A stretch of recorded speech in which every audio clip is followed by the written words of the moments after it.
Looks like that is up and going. All right.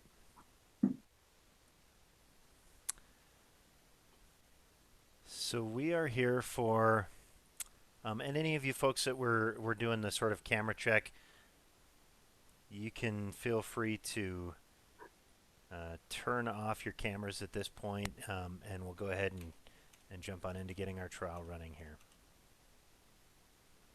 All right. All right. So this is the first round for the Summit Cup tournament. We're going to begin first tonight with the entry of appearances. So let me hear that first from the plaintiff, please.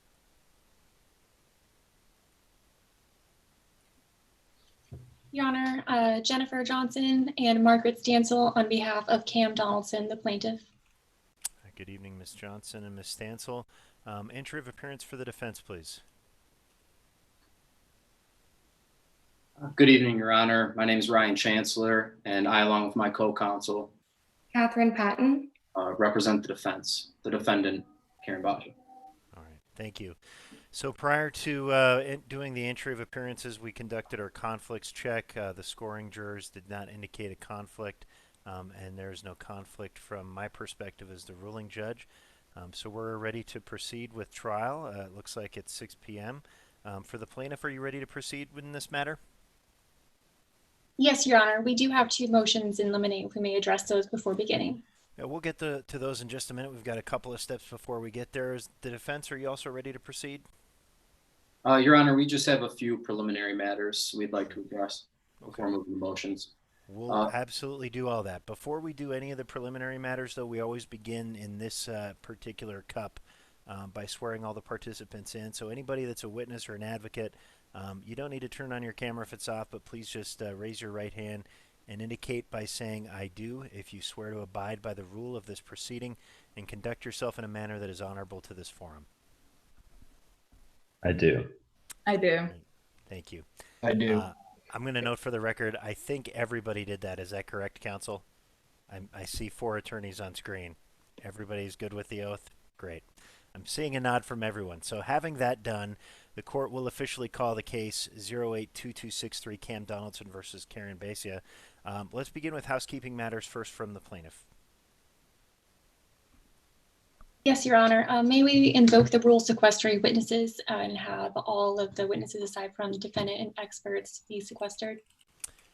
Which experts, if any, are you asking to be excluded from this order, counsel? The experts may remain. We are asking for any non-expert or non-defendant to be excluded. All right. What's your position from the defense? Well, Your Honor, this being a civil case, both the plaintiff and the defendant are entitled to stay in the courtroom and be present for the testimony. So we ask that both the parties to this case remain present in the courtroom. All right. Certainly the parties are allowed to remain in. I'm going to rely on counsel to designate to each other your expert witnesses. So if there's someone that I specifically need to exclude, counsel, I'll rely on you to let me know that. My understanding is there are a lot of different ways you all may choose to present this case. And so if there's someone we need to specifically order out, we will. Of course, that is going to be constructive. I'm not going to physically remove anybody from the courtroom given the educational nature of this. So that will be granted subject to the limitations I just described. What other issues do you need to address, counsel? Your Honor, would you like us to formally tender our experts while we are on that topic? The court doesn't have a preference, so I'm comfortable with however the parties wish to proceed. If you do choose a formal tender, that's certainly fine. And I can tell you in this jurisdiction, I've seen it done both ways, so it doesn't particularly matter to this court, whatever you're most comfortable with. And would Your Honor like us to ask permission before sharing our screens to publish to the jury? If you're publishing to the jury, I would like you to request permission to do that. If it's an issue where you need to show a witness something, my understanding is the witnesses have all been provided all of the exhibits by whoever is presenting that witness. But understand we may run into an issue where you need to constructively share it only with the witness. If that's the case, please just let me know. Otherwise, ask for permission to publish to the jury. Thank you, Your Honor. We have no other housekeeping matters from the plaintiff. Any preliminary matters for the defense? Yes, Your Honor. May we presume that all objections are to be heard outside the presence of the jury, or would you like us to ask for a constructive sidebar? Yeah, I'm going to presume that you're all capable of making an appropriate objection without necessarily automatically needing to go outside the presence of the jury. So if there's a special circumstance where that's required, please ask. Otherwise, I'm going to assume that it's all done in open court.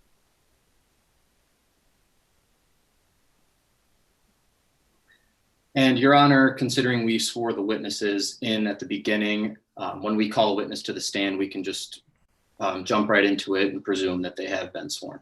That'd be fine, yes. That concludes the defense's preliminary matters. All right. There is just one preliminary matter I'm going to make sure everybody's aware of administratively here. I am loosely keeping an eye on the list of participants to ensure that none of our attorneys drop out. But my expectation is if for some reason your team has a member that gets disconnected or needs to be admitted, that's something I'm going to count on you to let me know rather than, me checking and monitoring constantly as somebody in the waiting room or something like that. I want myself and the other judges to be focused on the evidence that's being presented in this case. So if you're aware of someone that needs to be in this room that is not in, please feel free to let me know when it's appropriate. Do we have any substantive motions we need to address first from the prosecution or for the plaintiff? Yes, Your Honor, we have two motion in limines to address. All right. First, we anticipate that the defense intends to introduce evidence of the investigation results of the Pioneer County Sheriff's Office involving Ms. Karen Baja. In particular, we anticipate they will seek to introduce that Karen was not listed as a suspect by the PCSO and the police do not suspect foul play. We believe these should be excluded as hearsay under Rule 801. All right, counsel, what's your response? Well, Your Honor, we do not intend to elicit the specific results of the Pioneer Sheriff investigation. However, we do anticipate that Taylor Pride, when called to the stand, will discuss his own investigation into the disappearance of Lou Donaldson, as well as some interactions or information he may have gathered from the Pioneer County Sheriff's Department.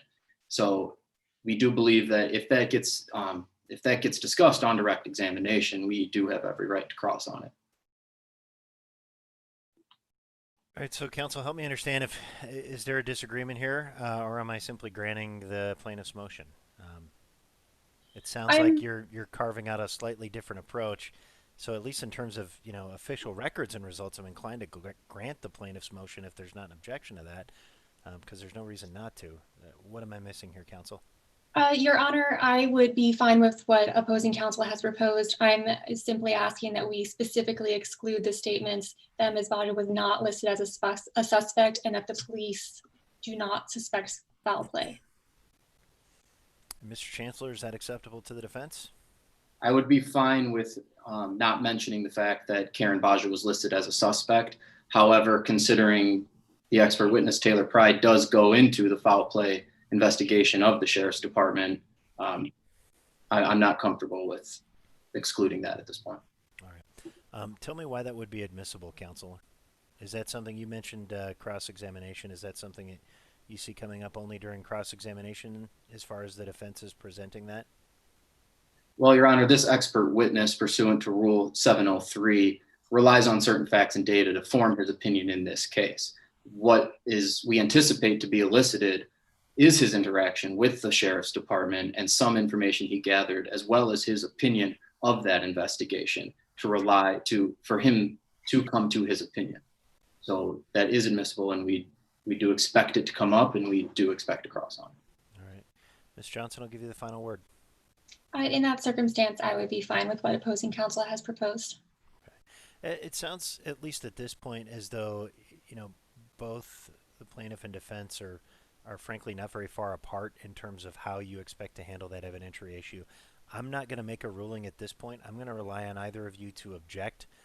Either if there's a line you believe, Ms. Johnson, that's been crossed in terms of whatever this agreement is, and certainly Mr. Chancellor, if you plan to go beyond what you've represented, I'd expect you to bring that up to the court outside the presence of the jury first so we can hash that out. But considering you all seem to have that resolved, we can move on to any other matters that the plaintiff has. Thank you, Your Honor. We have one more motion in limine. Okay.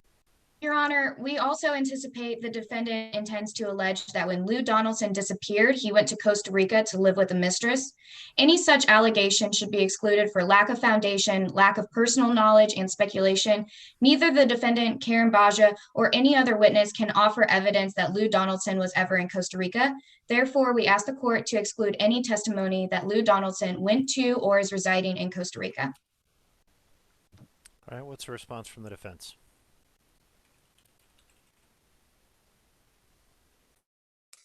We have no objection to that, Your Honor. Sorry, Your Honor, I got cut out for a second there. Not a problem. So my No. understanding from Ms. Patton is the defense does not object. Is that your position? Well, I just want to make sure Yes, Your Honor. get out of sync and had a disagreement about that. All right, given the position of defense, that'll be granted, so we won't go into any of that evidence throughout the course of this trial. Are there further substantive motions from the plaintiff? No, Your Honor, we are ready to proceed. All right. Let me hear any substantive motions from the defense, please. Your Honor, we just have one motion in limine that we wish to bring. Pursuant to Federal Evidence 703, we move to limit certain opinions that we anticipate will be elicited from the plaintiff expert, Taylor Pride. If I could make an offer of proof about what I anticipate the witness will say. You may. I anticipate that this witness will be qualified as an expert in the field of forensic document examination. Your Honor, if this witness is qualified in forensic document examination, certainly he can give an opinion about whether or not he believes the signature on Lou Donaldson's will was forged, but he cannot give an opinion regarding who he believes forged the signature on the will and who is responsible for Lou Donaldson's death. Under Federal Evidence 703, an expert may base their opinion on facts or data that the expert has been made aware of or personally observed. Mr. Pride did not conduct an investigation into who could have forged the signature on the will.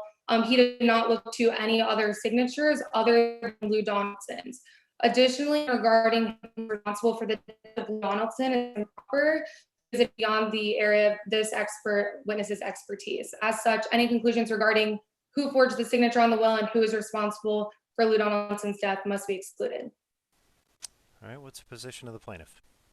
Your Honor, this testimony should not be excluded as Taylor Pride will also be qualified as a private investigator. He did investigate the circumstances surrounding both Lou Donaldson's disappearance as well as the signatures on the will. He conducted his own personal investigation, which we will be able to lay the foundation of in direct examination, Your Honor. All right, Ms. Patton, what's your response to that? Again, we stand by our argument that Taylor Pride is a private investigator with particular experience in the field of handwriting analysis and document examination. And so for this witness to be able to testify whose signature was on the will when he never looked at any other signatures besides Lou Donaldson, additionally, and also testifying who's responsible for Lou Donaldson's death is improper. I think at this point, I certainly have some concerns in light of what Ms. Patton's represented about the scope of this expertise, but it's very, very difficult to rule on something like this in a vacuum, particularly where you may have some sort of mixed testimony that is perhaps some expert testimony, perhaps some based on personal activities as a private investigator that maybe is not expert testimony, or maybe is expert testimony in some other fashion the court's just not aware of. So at this point, I'm going to reserve ruling. I'm not going to grant the motion at this time, but I'd ask you to renew any objections as we get to that portion of the testimony once the foundation for Mr. Pride has been laid and we have a little bit better understanding of the scope of that testimony. Okay.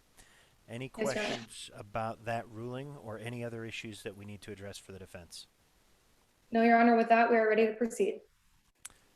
And the plaintiff, are you also ready to proceed to opening statements? Yes, Your Honor. All right. What I will do for most of the proceedings today, I'm going to ask that if you are the sort of objecting counsel or cross-examination counsel, that you keep your camera on just so I can keep track of sort of who's involved in the proceedings. The exception to that is going to be for opening statements and closing arguments. During those, I will turn off my camera. I will also certainly authorize opposing counsel to turn off their camera. If you need to make an objection, you can obviously turn on your camera and do that. That's fine. I'm in no way restricting anyone's right to make an objection, but based on some of the feedback we've gotten in other proceedings in this courthouse, that seems to be an appropriate way to go forward. So that's what I'm going to do. So, any questions about that? Yes, Your Honor. Just to clarify, the advocate that is conducting the direct or cross-examination will obviously remain on camera. The objecting attorney should have the camera off, or can the objecting attorney keep their camera on? Great question. When we're in examinations, I would like anyone who is going to interact with that witness to keep their camera on. So both the directing and cross-examining counsel.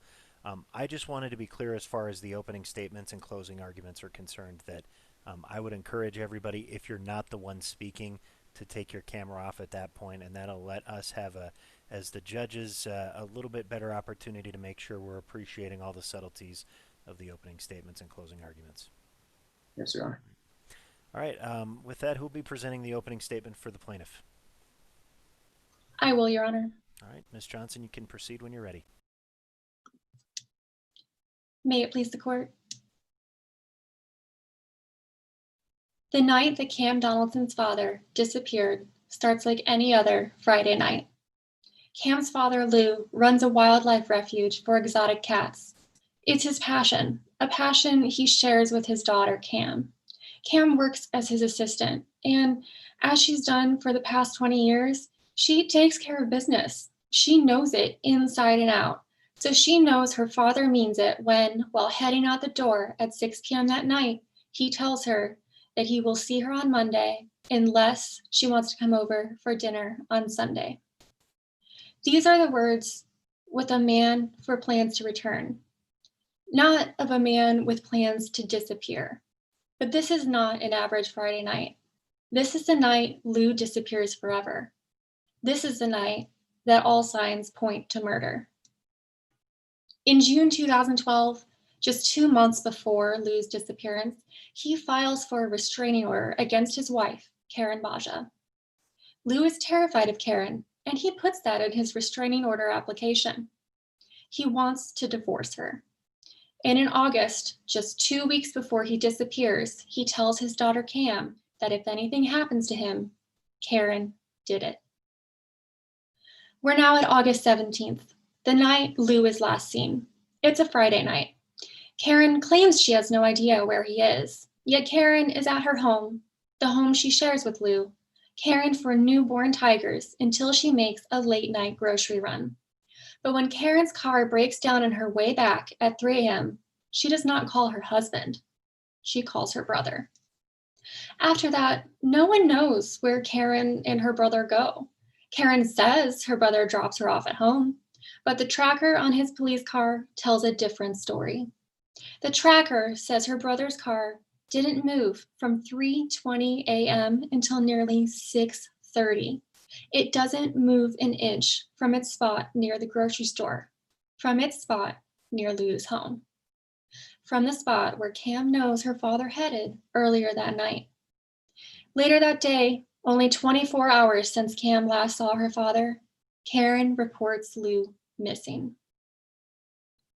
Then, on Sunday morning, the alarm goes off at the office. Groggy, but determined to protect her father's business, Cam rolls out of bed and heads over to see what's happening. But what she sees will change her life forever. The padlock on the front gate is cut. The fence around the office has been slashed. And Karen Baja comes out of the office toting the lockbox that Cam knows contains her father's last will and testament. A will that doesn't go into effect until Lou is gone. And at this point, Lou could still come back. Cam doesn't even know her father is missing. But Karen knows something no one else does. This brings us to just 1 week later, and to yet another sign you'll see today when Karen picks up Lou's van, abandoned, at an airstrip 40 miles away. His car keys and glasses are found in the front seat. But this makes no sense to Cam, who knows her father is blind as a bat without those glasses. Sure, he's been known to jaunt off on larks before. He has his pilot's license after all, but he never leaves without telling Cam first. He never flies without his glasses. And he has never been known to fly out of this particular airstrip. Lou's body is never found.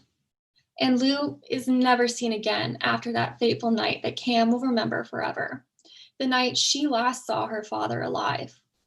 It becomes painfully clear that her father is never coming back when just a few weeks after he's vanished, Karen produces a will that Cam does not recognize. And this is where you'll see all those signs begin to add up. Because in this new will, there's no money left for Cam. No money left for Cam's mother, Lou's ex-wife, or even for Lou's beloved cat sanctuary.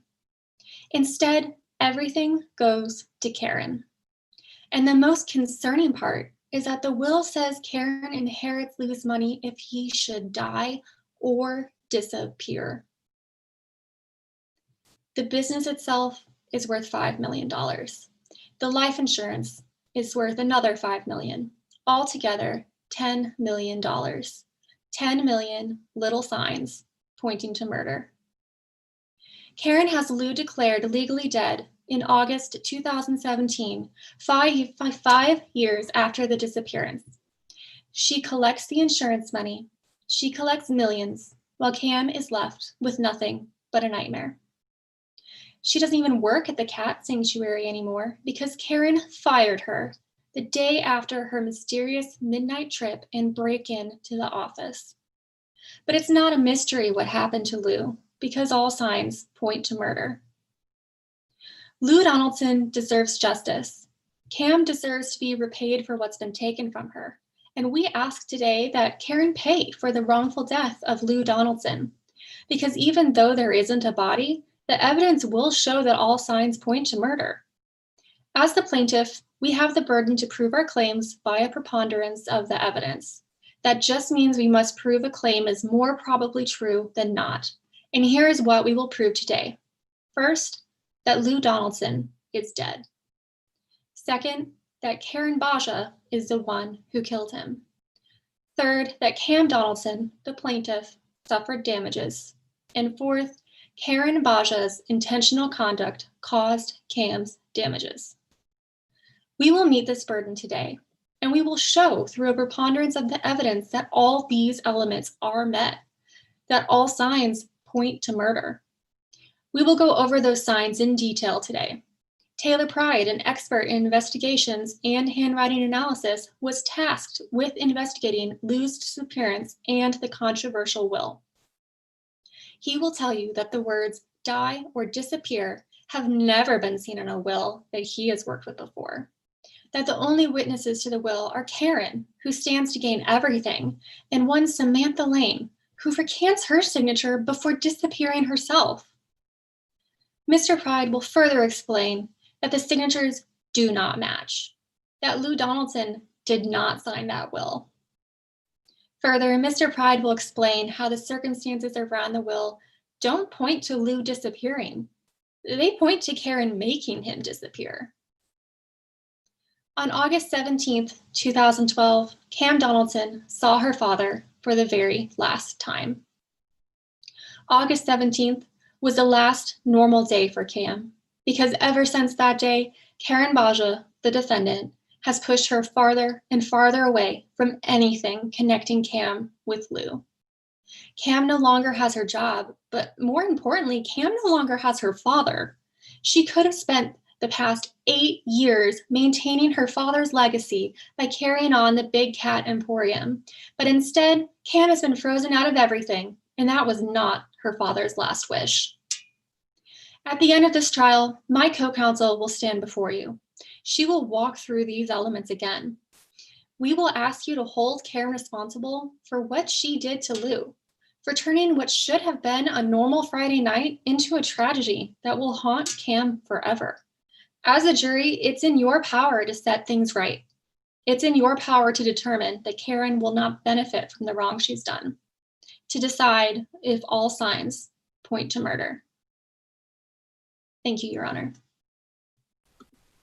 Thank you, Ms. Johnson. Does the defense wish to present an opening statement? We do, Your Honor. All right, Ms. Patton, you may proceed when you're ready.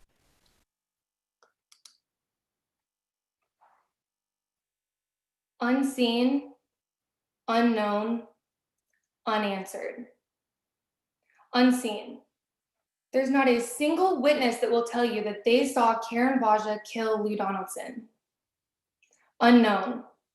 There is no forensic evidence that a murder even took place. There's no blood. There are no fingerprints. There's no DNA evidence. And in fact, the body of Lou Donaldson has never been found. Unanswered. We have absolutely no idea what happened to Lou Donaldson, and neither does the plaintiff. But what we do know is that Karen Baja did not kill Lou Donaldson, and the plaintiff most certainly cannot prove that she did. Now, members of the jury, it is the plaintiff's burden today to prove that Karen Baja killed Lou Donaldson, and they will not meet that burden here today. My name is Catherine Patton, and I, along with my co-counsel, Ryan Chancellor, represent Karen Baja in today's case. Now, you're gonna hear a lot about Karen, so I'd like to introduce you to her. Karen is an owner at Wild Wildlife and has dedicated her life to protecting tigers and big cats. It's her passion, and her passion that she shared with her longtime husband, Lou Donaldson. Now, Karen and Lou met completely unexpectedly. Lou was already married and had a daughter, Cam Donaldson, who is the plaintiff in today's case. Now, when Karen and Lou met, they both learned very early on that they shared something. They shared a passion for rescuing big cats. And they absolutely fell in love. They were soulmates. And so together, they built not just a marriage, but an animal sanctuary, Wild Wildlife. Now, of course, you will learn that like most marriages, it wasn't always happy, especially with the stress of running the cat rescue. In fact, there was some talk of divorce, and Lou even at one point tried to get a temporary restraining order against Karen. But they didn't give up. They did not give up on either their marriage or on their cat rescue. One day in August of 2012, Karen was busy taking care of some newborn cubs. Now, when she realized that she was almost out of supplies and needed more for the cubs, she immediately went to the store, even if it was 3 o'clock in the morning. Now, little did she know that this particular day would be the very last day that she ever saw her husband. Because Lou Donaldson never came home after that. Now, Karen waited. She waited day after day, week after week, month after month. You will hear that she waited for years, hoping and praying that her husband would walk in through that door. And you will learn that Karen pushed through this devastation every single day. And she continued to do what her and Lou had dedicated their entire lives to, running the big cat rescue. 5 years went by, and no one had heard from Lou. With each passing year, Lou's return was becoming more and more unlikely. Questions were left completely unanswered, and rumors spreading like wildfire. So Karen decided that it was time. It was time to move forward, and it was time to bring some closure to this tragedy. So Karen made the toughest decision that she has ever had to make: to give up hope and to have her husband, Lou Donaldson, declared legally dead. Now, with this, Karen was able to receive the money that it would take to keep Wild Wildlife up and running. Karen inherited $5 million from Lou's life insurance policy and $5 million from Lou's estate. Now, Karen will tell you that Lou wanted her to have the money. He wanted her to have the money so that she could continue running what they had built together, the big cat rescue. And Karen got the money in this case because Lou's will left it to her. Now, you just heard through the plaintiff that the signature on that will wasn't valid. But members of the jury, Chris Renard, the person who worked for the insurance company, investigated the insurance claim. And he looked into that will and found absolutely nothing wrong with it. And at the end of the day, that claim was upheld and the money was paid out. What happened to Lou Donaldson is a tragedy. But members of the jury, it's also a mystery, because what happened to Lou Donaldson is unknown. At the end of this trial, we will come before you again, and at that time, we will summarize for you what the evidence in this case showed. But more importantly, what the evidence in this case didn't show. You will learn that the plaintiff will leave you with many unanswered questions. Where are the eyewitnesses? Where's the forensic evidence? And where's the body of Lou Donaldson? There will be no evidence that Karen Baja killed Lou Donaldson. Now, based upon the lack of evidence brought forth by the plaintiff, we will ask that you find the defendant, Karen Baja, not liable. All right, thank you, Ms. Patton. Does the plaintiff wish to call a witness?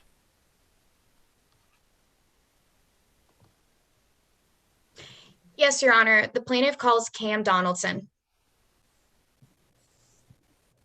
May I proceed? Just do 1 second, make sure we have opposing counsel on screen, and we do. So, counsel, you can proceed when you're ready. Would you please introduce yourself to the jury? My name is Cam Donaldson. Do you know of Wow Wildlife Tiger Emporium? Yes, I do. That used to be my dad's wildlife sanctuary, and I also used to work there. What is the Wow Wildlife Tiger Emporium? It's a big cat sanctuary. We provided a home to lions, tigers, leopards, other cats. My dad loved animals. You said this used to be your father's wildlife emporium. Why is that? Well, my dad disappeared in 2012. Who is your dad? My father is Lou Donaldson. Can you tell us a little bit more about Lou? Sure.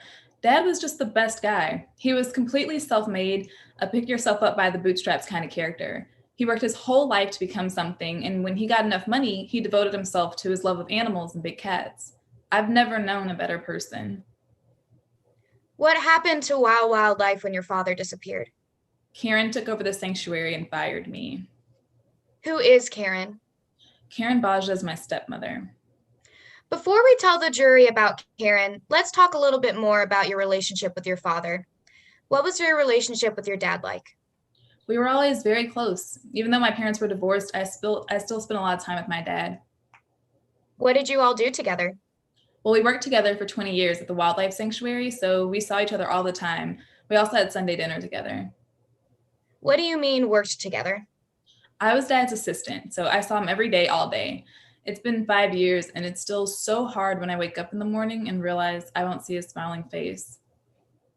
What were some of your duties at Wow Wildlife? What didn't I do? I scheduled meetings, I wrote the checks, I answered phones, ordered supplies, ran the books. Dad even joked that I knew more about the business than he did. I just wish I would have gotten the chance to carry on his legacy. And why didn't you get the chance to carry on your father's legacy? After my father disappeared, Karen fired me from Wild Wildlife. She took over the whole business, got his life insurance, and I believe that she was responsible for his death. She spreads rumors about him, and she doesn't even care about his memory. My dad deserved so much better than this. Let's talk about what Lou was doing then the 2 months before his death. How was your relationship with Lou in June of 2012? Me and Dad were great. The business was going well too. The only thing that was bad was Dad's relationship with Karen. What was bad about their relationship? Well, Dad wanted a divorce, and when he told Karen, she lost it. What happened when Lou told Karen he wanted a divorce? She threatened to kill him. She screamed a death threat at him. Did Lou do anything about this fear that Karen would hurt him? Yes, he applied for a temporary restraining order. Would you please refer to the exhibit Bates Mark -0016? Yep. What is this? This is my father's signed application for a temporary restraining order. How do you recognize it? I know that this is the original. I've seen it before. Is this a fair and accurate representation of that temporary restraining order request? It is. Your Honor, at this time, I offer Exhibit 1 into evidence. Any objection? Yes, Your Honor. Objection to hearsay. Counsel, what's your response to hearsay? Your Honor, this is an exception to hearsay under 8036. The restraining order is a business record exception. Copies of restraining orders are filed by citizens and kept by the court as part of its regularly conducted business activity. This restraining order was filed in the District Court of Pioneer County, where we are currently at trial. What's your response, counsel? If that's the case, Your Honor, then we also would object to foundation. We are unsure. Oh, I'm sorry. May I be heard outside the presence of the jury? You may. We don't have any information as to when this witness saw this temporary restraining order application, where they saw it, how they saw it. We just simply don't have the foundation for this witness to be able to testify to this specific document. Your Honor, may I respond? You may. As to the foundation of this document, Cam has already said that she was her father's assistant, that she worked with him every day. Something like this is something that she would have been able to have seen before, and she has stated that she had. All right. So at this point, frankly, the 104 standard is a very low bar for the court. As I'm looking at, this is Bates 0016 counsel, is that correct? Yes, Your Honor. I frankly don't see anything in here that hasn't already been testified to by this witness. Understanding there's some additional things, including a red stamp in the corner. So I just don't see any prejudice to admitting it. Frankly, not entirely persuaded it's a business record, but I do think it's admissible. And so I am going to allow this to be admitted. Which exhibit were you marking this as, counsel? Exhibit 1, Your Honor. Thank you. Exhibit 1 will be admitted. You may publish to the jury. Thank you.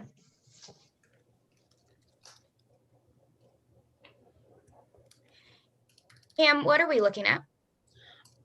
This is the temporary restraining order that my father filed against Karen Baja. And what is the date on this temporary restraining order? That'd be June 12th of 2012. Whose signature is on the bottom of this request? My father's, Lou. How long after this request was filed did your father disappear? Just 2 months. Did your father get this restraining order? No, I mean, I guess threatening to kill somebody isn't enough to keep them away from you. Permission to stop sharing my screen? You may. Was this the only time Karen and Lou fought before he disappeared? No, it wasn't. Later in August, 2 weeks before my dad went missing, I heard them fighting again. What happened 2 weeks before Lou went missing? I overheard Dad and Karen arguing in his office. Karen stormed out, but I waited around for Dad. What happened next? Dad came out of the office, and I had never seen him in such a state before. What was his demeanor? He was so shaken and so excited. What happened when he came out of the office? He said, if anything should happen to me, they should look into Karen. Here's Your Honor. Response? Your Honor, this is an exception to hearsay under 8032 and excited utterance. Tell me how, counsel. This is an excited utterance because the statement was made immediately after the event, as Lou was still feeling the effects of the event and was excited by it. All right, Ms. Patton, what's your position on 8032? Your Honor, this statement doesn't relate to the event being the argument. There hasn't been sufficient foundation for us to know whether they were under the stress or whether the event was startling in general regarding what he was speaking about.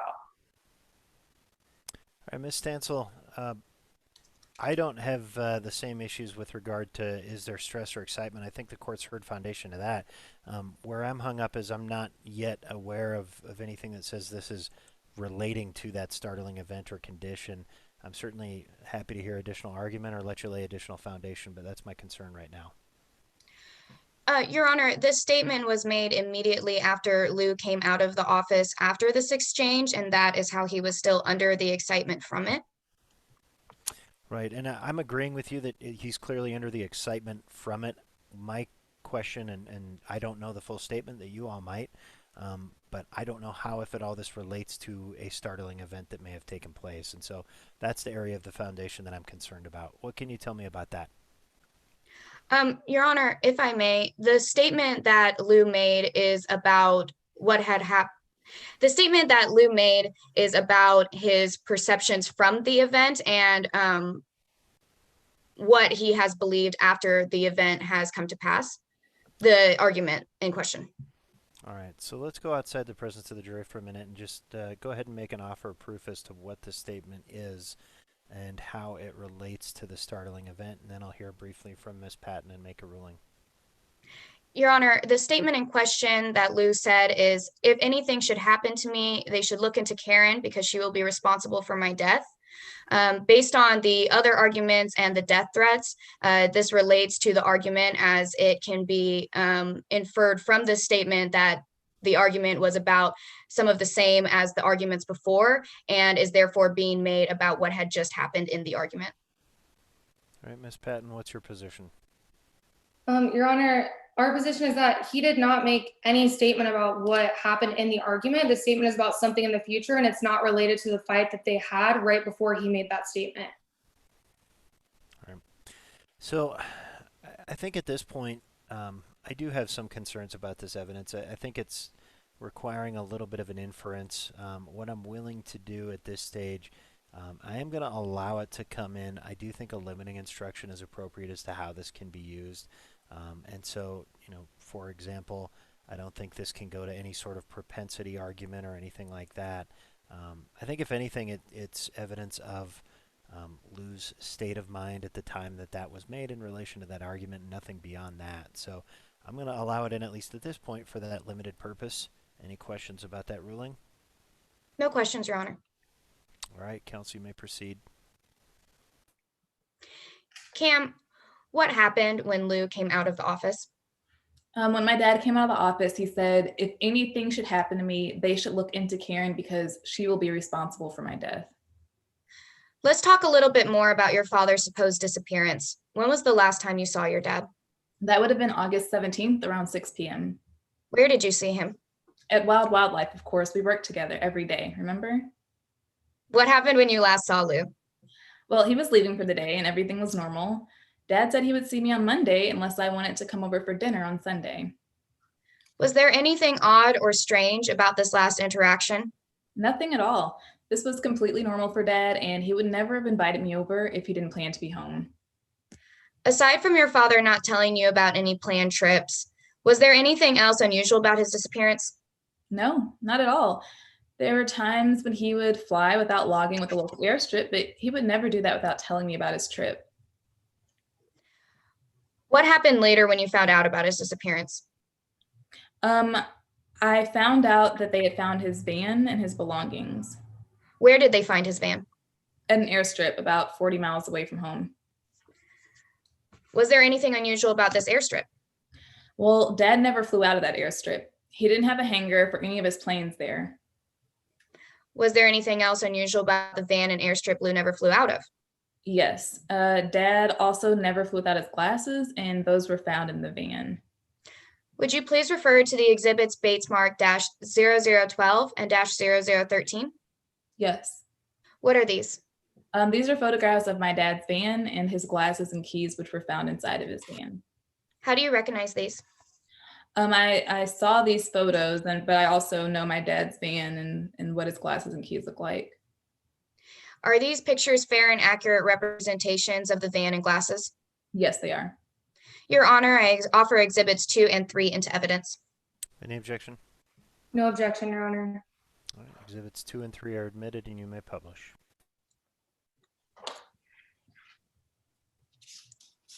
Let's look at the first picture in the top left-hand corner. What are we looking at? That would be my dad's van, exactly how it was placed at the airstrip.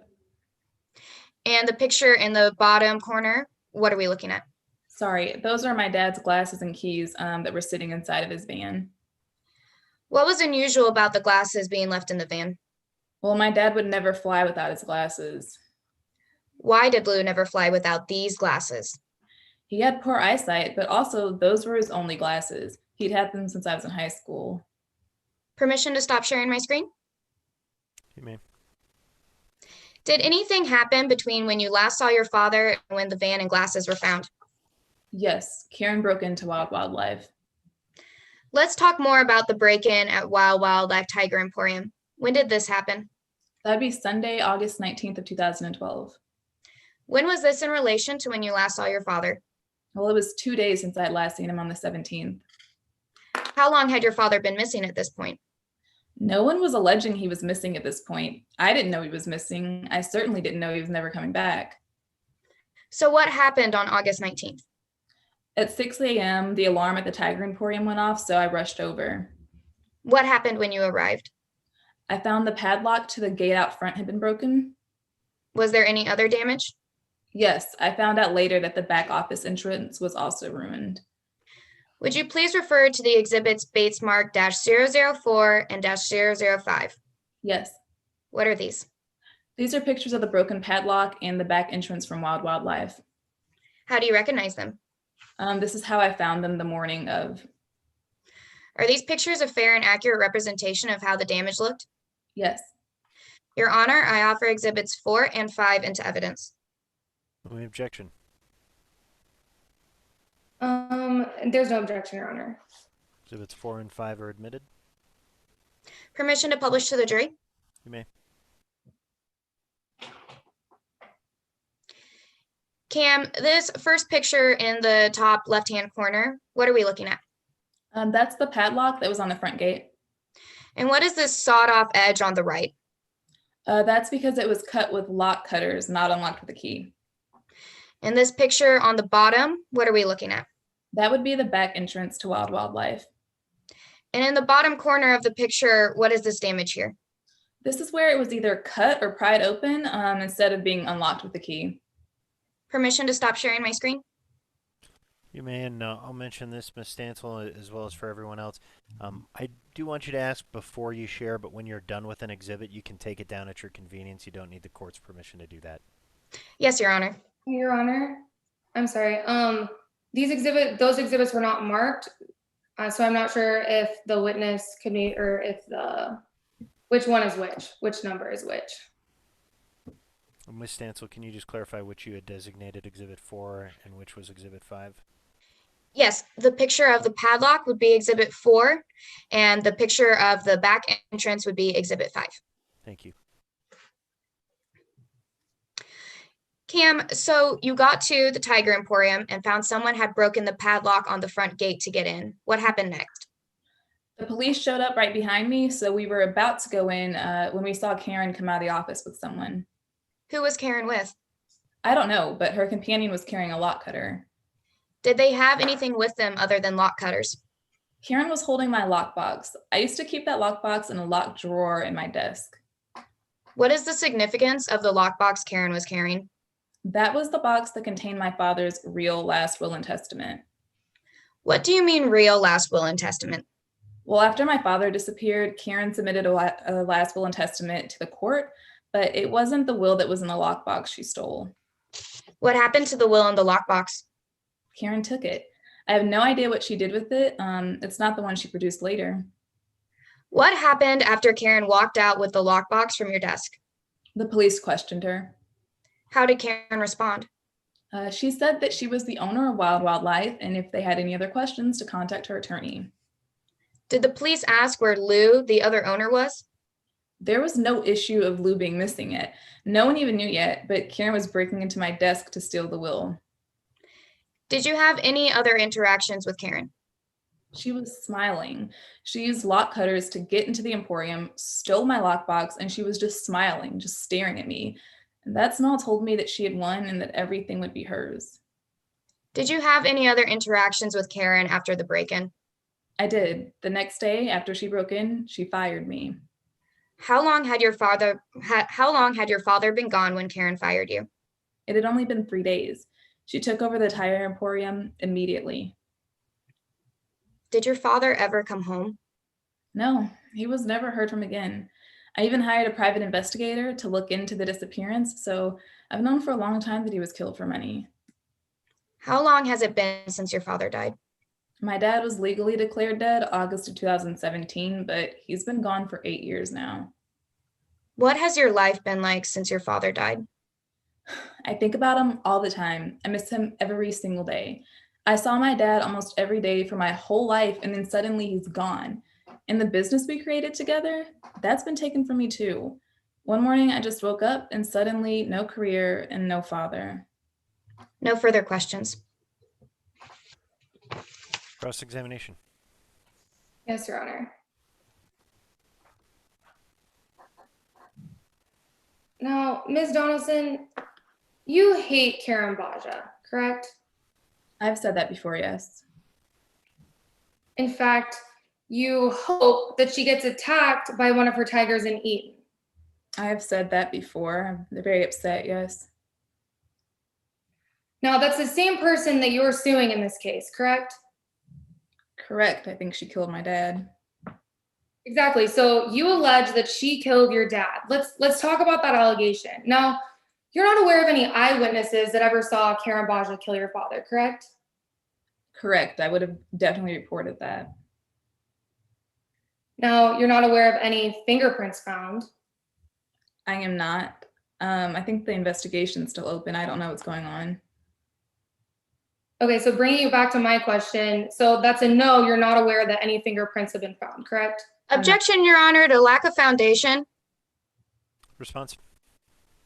Your Honor, this witness is bringing an allegation against Karen Baja, and you essentially need evidence to be able to prove a claim. And so I'm just establishing that this witness is not credible. Your Honor, may I respond?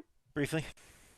Cam is not a police officer nor an investigator. Cam would not be Cam is also not someone bringing a claim as if in a criminal court. Cam would not know if there were any of these different evidentiary, if there was any different evidence as the defense is bringing up right now. There is no foundation as to when Cam saw this evidence that the defense is alluding to or anything like that. Ms. Patton, I'll give you a last word. Yeah, Your Honor, I'm just simply asking this witness if she's aware of anything. She's the one bringing the lawsuit, and we're asking about if there's evidence that she has to support this lawsuit. Yeah, I mean, I tend to agree, frankly, with the plaintiff, except that on direct examination, this witness testified to a whole bunch of stuff that, frankly, if they didn't have a broad understanding of the scope of this investigation, would have been inappropriate and certainly outside of the witness's personal knowledge. So if I allowed that to happen, I'm certainly going to allow some cross-examination into what this witness may not be aware of. So based on that, the objection's overruled. Ms. Patton, you may proceed. All right, Ms. Donaldson, now you're not aware of any fingerprints found, correct? No, I'm not. You're not aware of any DNA? No, I'm not an officer. Now, you also didn't find blood at the business, correct? No, I didn't look for blood. It's not my job. So that's a no, that you did not find any blood at the business. I did not find any blood. Objection, Your Honor, again to lack of foundation. I understand that we have gone over different evidence, but nobody has alleged that this took place at the office in question or looking for blood at the office. That was not mentioned on direct. What's your response? I can move on, Your Honor. All right. If you'd like to move on, you certainly can. Now, Ms. Donaldson, isn't it true that your father's body was never recovered in this case? I believe so, yes. Now, I want to talk to you about your role at Wild Wildlife. Now, you mentioned that you worked closely with your father, correct? I did. You answered the phones, Yes. ordered all the supplies. Yep, I was his assistant. So you also wrote the checks as his assistant, correct? Yes, I did. And you ran the books. I did. So it's fair to say that you did it all at Wild Wildlife. That's what Dad said, yeah. Now, when your dad went missing, you didn't take over the business, correct? No, Karen fired me. So that's a no, you did not take over the business. I did not, yes. So, and Karen took over the business. She did. Now, being so involved, you also know that Karen and your dad's business was worth a lot. I'm sorry, Correct? just a little bit. Can you repeat the question? Sure. So being so involved in your dad's business, you know that it was worth quite a bit of money, correct? I did know that, yes. So, and it was $5 million to be exact, right? Yes. You also know that your dad had a life insurance policy that was worth another $5 million. I found that out, yes. So altogether, that's $10 million. Correct. Now, you didn't get the $5 million from the life insurance policy, did you? No, I did not. Karen did. Exactly, Karen did, because she was the sole beneficiary of that, correct? Yes. Now, you also didn't get a cut of the $5 million business. No, I did not. And that's because he left it all to Karen in his will, correct? That's what the will that's been brought today says, yes. Exactly, so let's talk about that. So you claim that Karen forged the signature on the will. Correct. I don't think that's my dad's signature. All right, and you claim that there was a different will, right? Yes, there was. A will that included you in it. Correct. Now, you don't have any record of this will. It's been stolen. I don't have it with me now. You can't produce it, correct? Karen stole it. Correct. You don't have a picture of it by chance? No, I do not. You don't have an extra copy of this will? It wasn't my record. I don't have an extra copy. All right, so the jury essentially just has to take your word for it that there ever even was a previous will. I suppose so, yes. Now, you claim that that will, the one that included you, was inside a lockbox at Wild Wildlife, right? Correct. Now, one day the alarm went off at Wild Wildlife, right? Yes. It was around 6 in the morning, Correct. and you live close by, so you went there. I did. And the police drove in right behind you, right? Yes. Now, once you got there, you saw Karen Baja, Yes. and she was leaving Wild Wildlife, right? Correct. And in her hands, she had that lockbox. Yes, she did. No, I think someone else had it, but it was not in the building anymore. They were carrying it out. So they were carrying out the lockbox, the one that you say had the last will inside of it, right? Yes. Now, you didn't tell the police about the will that day, did you? I don't know when I told anyone about the will, to be honest. That's a no, you did not tell the police about the will that day. I'm just saying I don't remember when I told anyone about the will. I can't confirm yes or no, I'm sorry. You didn't go to the police station the next day to report that the will was stolen, correct? I don't remember when I reported the will being stolen, I'm sorry. So you don't remember if you did or did not go to the police station. It was a hectic time. If you could show me when I went, I would appreciate it, but I don't remember.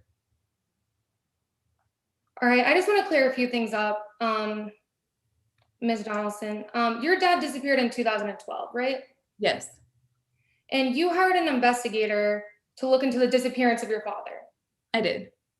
Now, when you found out that your dad disappeared, you didn't hire an investigator the next day, right? I don't believe so, no. You didn't hire an investigator 1 week later. Again, I don't know exactly when I hired the investigator. May I have 1 moment, Your Honor? You may.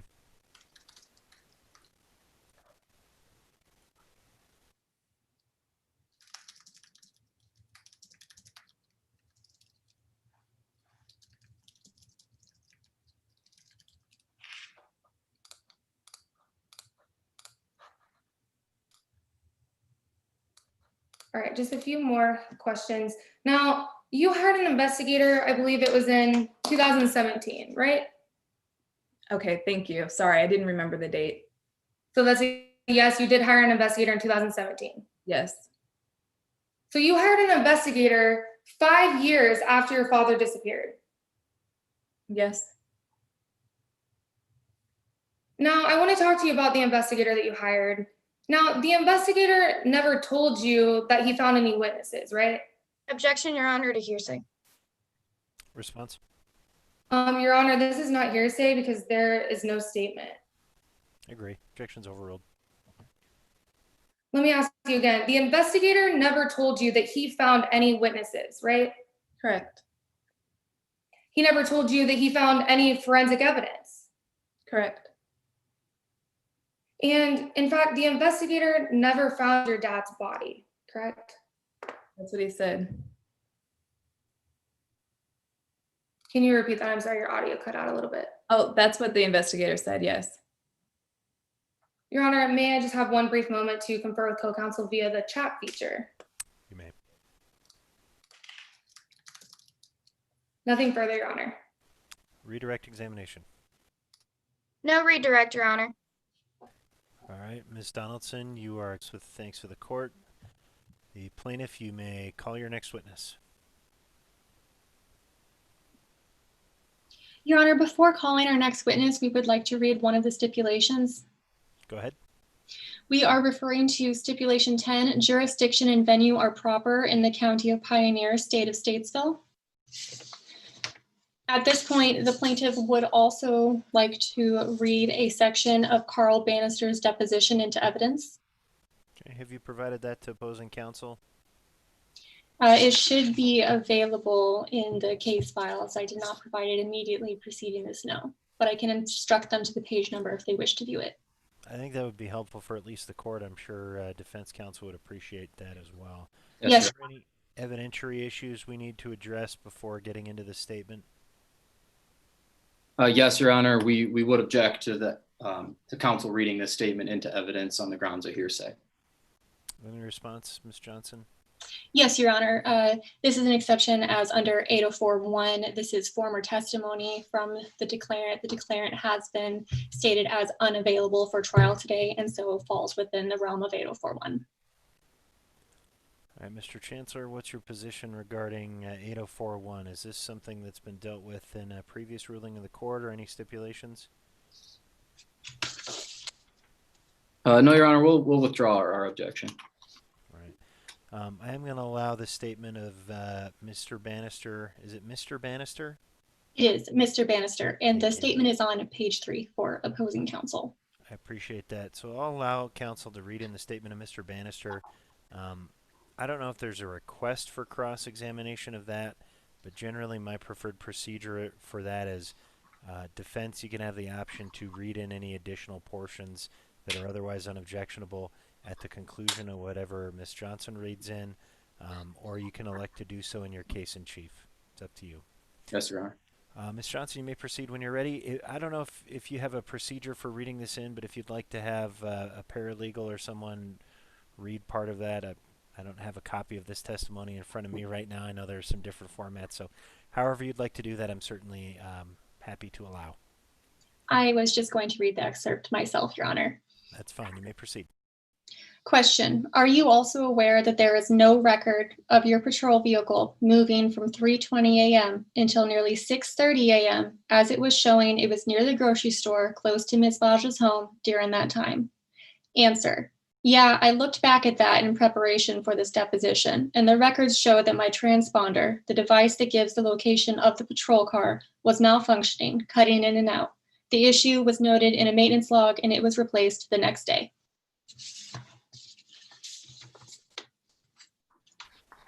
That is the end of the excerpt, Your Honor.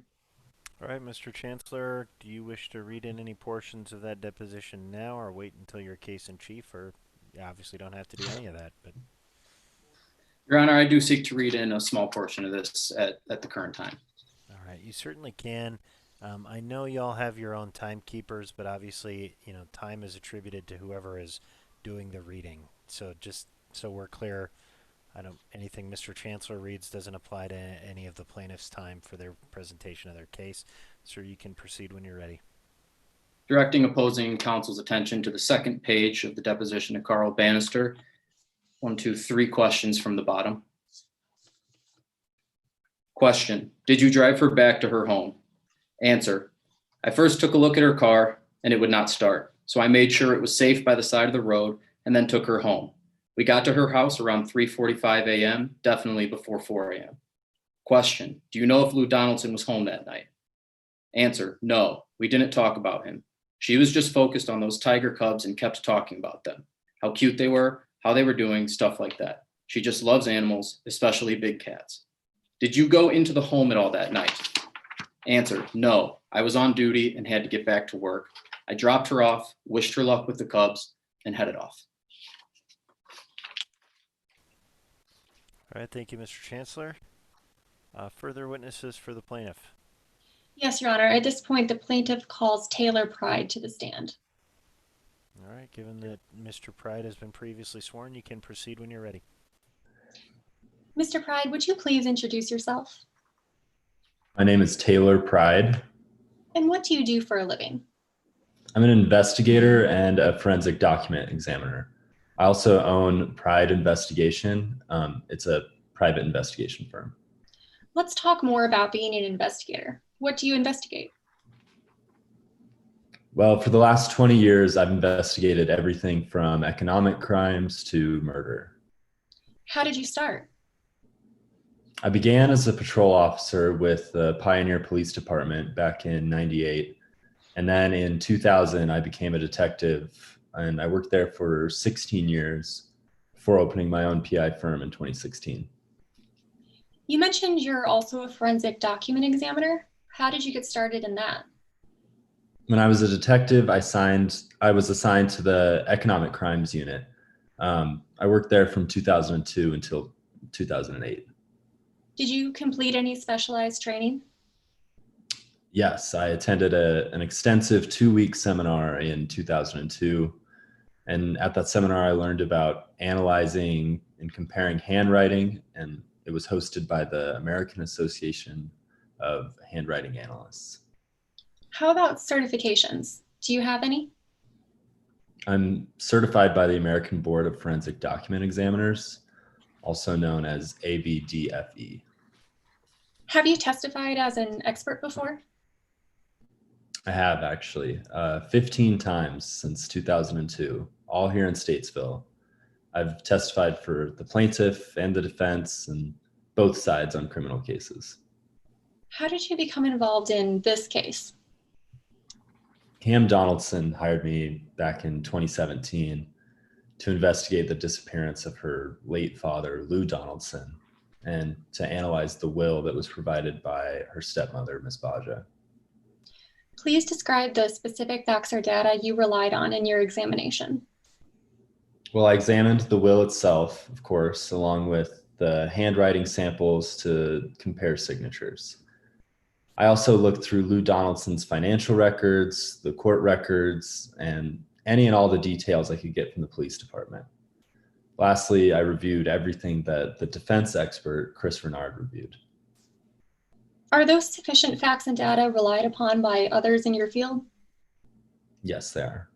Did you reliably apply the principles and methods used by others in your field to the facts of this case? This case and every case, yes. And based on your examination, did you come to any conclusions? I did too, actually. What are those conclusions? The first was that Miss Baja was responsible for Lou Donaldson's death. Objection, Your Honor. Improper opinion, if I may be heard. You may outside the presence of the jury. Your Honor, this witness just took us through a deep history of forensic document examination, his specific qualifications as a forensic document examiner, as well as a little bit of history as his experience as a detective, specifically focusing on economic crimes and as well as handwriting analysis. I do believe that this witness is qualified as an expert to testify to handwriting analysis. However, any foundation as to this expert's opinion as to who caused the death of Lou Donaldson is completely improper for lack of foundation, as well as the experience of this investigator. Ms. Johnson, what's your response? Yes, Your Honor. There is a foundation for this expert being able to testify as to Lou Donaldson's death and who did it. I have established by talking with Mr. Pride that he has worked with many cases, including murder, and that he did start with the Pioneer Police Department in 1998, becoming a detective in 2000, investigating crimes like these. He worked as a detective for 16 years before opening a private investigation firm in 2016, which we had discussed. Therefore, giving him the basis and the knowledge to speak expertly and intelligently about investigations and the cause of death, or who performed the death, that is to say. So I certainly at this point, I haven't heard an objection as to this witness offering testimony based on their experience and expertise. I do agree, Ms. Johnson. I think you've laid some foundation in the area of law enforcement. I agree with Mr. Chancellor that he's clearly qualified in the field of this forensic document examination.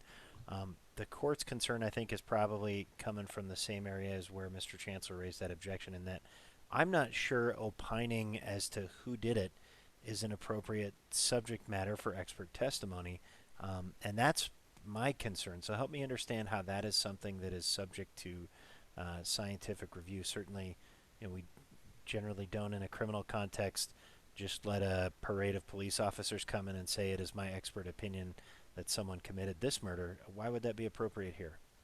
Your Honor, it would be appropriate here as the rules do not preclude the expert from providing opinion as to the ultimate issue. Further, having laid the foundation that he worked as a detective and for the police department, he would be familiar with finding suspects and linking them to different crimes, including murder, as he opined to earlier. And therefore, considering he investigated this case as hired by Cam Donaldson, he would have looked into all those avenues and found the likely suspect in his opinion. Mr. Chancellor, what's your response? Your Honor, again, we have no issue with this witness testifying to the handwriting on Lou Donaldson's last will and testament, as he is qualified to testify to forensic document examination. However, to take it that next step and claim that a certain individual is absolutely responsible without applying any of the methods that he just testified you must apply in his analysis is completely improper. All right, Ms. Johnson, I'm going to give you the last word before I make a ruling. Yes, Your Honor. I am happy to discuss with the witness further, but I do believe I have established via the foundation as working as a private investigator, as a police officer, and as a detective, that Mr. Pride is more than qualified to talk about who he believes is the suspect for this case. Yeah. So I think there's a very, very fine line that I'm going to be asking you to draw here in this examination, Ms. Johnson. And I am going to sustain in part this objection. I don't think we're all that far apart from the things that this witness can appropriately testify about. I do agree that there's sufficient experience and expertise here to talk about things like police procedures or steps that this particular person took in their investigation that go beyond the forensic document examination. I'm certainly not suggesting that's the only area that's appropriate for testimony. I do think offering an expert opinion as to someone's guilt for a crime or who is ultimately responsible, I think to give that ultimate opinion the court stamp of approval as an admissible expert opinion would be improper and invade the province of the jury. I'm certainly going to allow you to ask this witness why or who they perhaps suspected, who they investigated, and some of the reasons for that based on their experience and their investigation that they conducted. But it's that sort of ultimate step as to this person opining that it is their expert conclusion that so-and-so is responsible. Does that distinction make sense? Yes, Your Honor. I think it's a fairly narrow distinction, but I think it's an important one to keep that decision for the province of the jury. So if you have any questions about that ruling, I'm happy to answer them. Otherwise, you can proceed. Thank you, Your Honor. Mr. Pride, concerning your conclusions, what conclusion did you draw regarding the will? It was my conclusion that Lou Donaldson's signature on the will presented by Ms. Baja was a forgery. And did you have any suspects as to who may have killed Lou Donaldson? Yes, when looking at all the surrounding circumstances of Mr. Donaldson's death, or of his disappearance, signs pointed that Ms. Baja may have been responsible. Let's talk about that conclusion in a little more depth. How did you come to that conclusion? Well, like I said, taking into consideration all the facts surrounding Mr. Donaldson's disappearance, I surmised that there were 5 signs indicating Ms. Baja's interference in his, or presence in his disappearance. What are those signs? The first was that his bank account had been stagnant ever since his disappearance. The second was that he had left his eyeglasses in his van. The third was that Ms. Baja had broken into Cam Donaldson's office just 2 days since Lou Donaldson was last seen alive. Additionally, Ms. Baja produced a forged will. And lastly was Lou Donaldson's state of mind in the months leading up to his disappearance. You indicated that one of the signs was Lou's bank records. Did you rely on those records in your investigation? I did, yes. Would you please refer to Bates number ending -0015? Yes. Is this a fair and accurate copy of the bank records you relied on? It appears to be, yes. Has anything changed in those records since you viewed them? No. Your Honor, I offer this as Exhibit 6, Bates number ending -0015. Any objection? No objection, Your Honor. Exhibit 6 is admitted.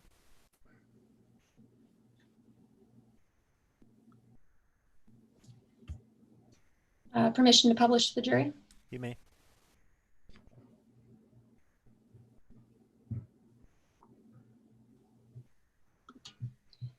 Mr. Mr. Pride, what are we looking at? This is a bank statement for Lou Donaldson. What is significant about this bank statement? What's significant is that not a single penny has been withdrawn from this account since August 12th of 2012, just before Lou Donaldson disappeared. Why does that matter? Well, it's hard to go on living without any money. I will stop sharing my screen now. Mr. Pride, you indicated another sign was Mr. Donaldson's glasses being left in his van. Why was this assigned to you? Well, both Mr. Donaldson's car keys and his glasses were found on the passenger side of the van. And we know that he couldn't fly without his glasses. He'd worn them for years and couldn't see without them. Even if Mr. Donaldson had left with no money, which it appears that he did, it's also hard to imagine that he left without his glasses too. You also mentioned Ms. Baja breaking into the wildlife office. When did that happen? Just 2 days after Lou Donaldson was last seen. Why was that assigned to you? Well, Miss Baja broke in and took a lockbox that was kept in Cam Donaldson's desk. And that lockbox was known to contain Lou Donaldson's will. However, the will kept in the lockbox was substantially different than the will later produced by Miss Baja. Objection, foundation. Response. Your Honor, I am about to enter the will into evidence and if I am allowed to continue with this line of testimony, have the expert explain why that opinion has been stated. An expert is not required to provide a foundation before providing an opinion. Your Honor, if I may. Please. This witness just testified that the will that Karen Baja produced is different than the original will that supposedly existed in the lockbox. There's been no foundation laid as to how this witness has any idea, one, if that will actually existed, or two, the contents of that supposed will in the lockbox. And therefore, there is no foundation for this witness to testify to it. Ms. Johnson, I don't recall hearing testimony to that effect either. What can you tell me about that specific issue? Your Honor, Mr. Pride was hired by the plaintiff as a private investigator, so there is an inference that he discussed such matters with Cam Donaldson. And further, an expert can state opinions without having to state the foundation behind those opinions. He is allowed to provide that. I understand there's an inference, I guess, given that this witness has been tendered and accepted as an expert in forensic document examination. My concern is distinguishing where this witness has followed that forensic process and reaching a conclusion about a document from where the witness has perhaps not followed that same process. So I'm going to just ask you to lay a little bit of foundation as to how this witness reaches the conclusion specific to there being a prior existing will. I understand this witness was in court during the testimony of our last witness, so I imagine that's fairly straightforward. Yes, Your Honor. Mr. Pride, did you ever speak to Cam Donaldson about a will? I did, yes. And what did you learn from Cam Donaldson? I learned that in the will Cam Donaldson spoke to me about, that it was split four ways: 25% going to Miss Donaldson, 25% going to Wildlife, 25% going to Miss Baja, and I believe the other 25% going to Lou Donaldson's ex-wife. And was this different than the will produced by Ms. Baja? It was. The will produced by Miss Baja had everything going to her. I refer you to the exhibit with Bates number ending in -0014. What are we looking at here, Mr. Pride? This is Lou Donaldson's will. And is this a fair and accurate representation of the will that Ms. Baja produced? It appears to be, yes. Your Honor, I offer this exhibit into evidence as Exhibit 7, also pursuant to Stipulation 7. This is the document that Ms. Baja produced as the alleged last will and testament of Lou Donaldson. Any record, Mr. Chancellor? No objection. This will be admitted as Exhibit 7, and you may publish.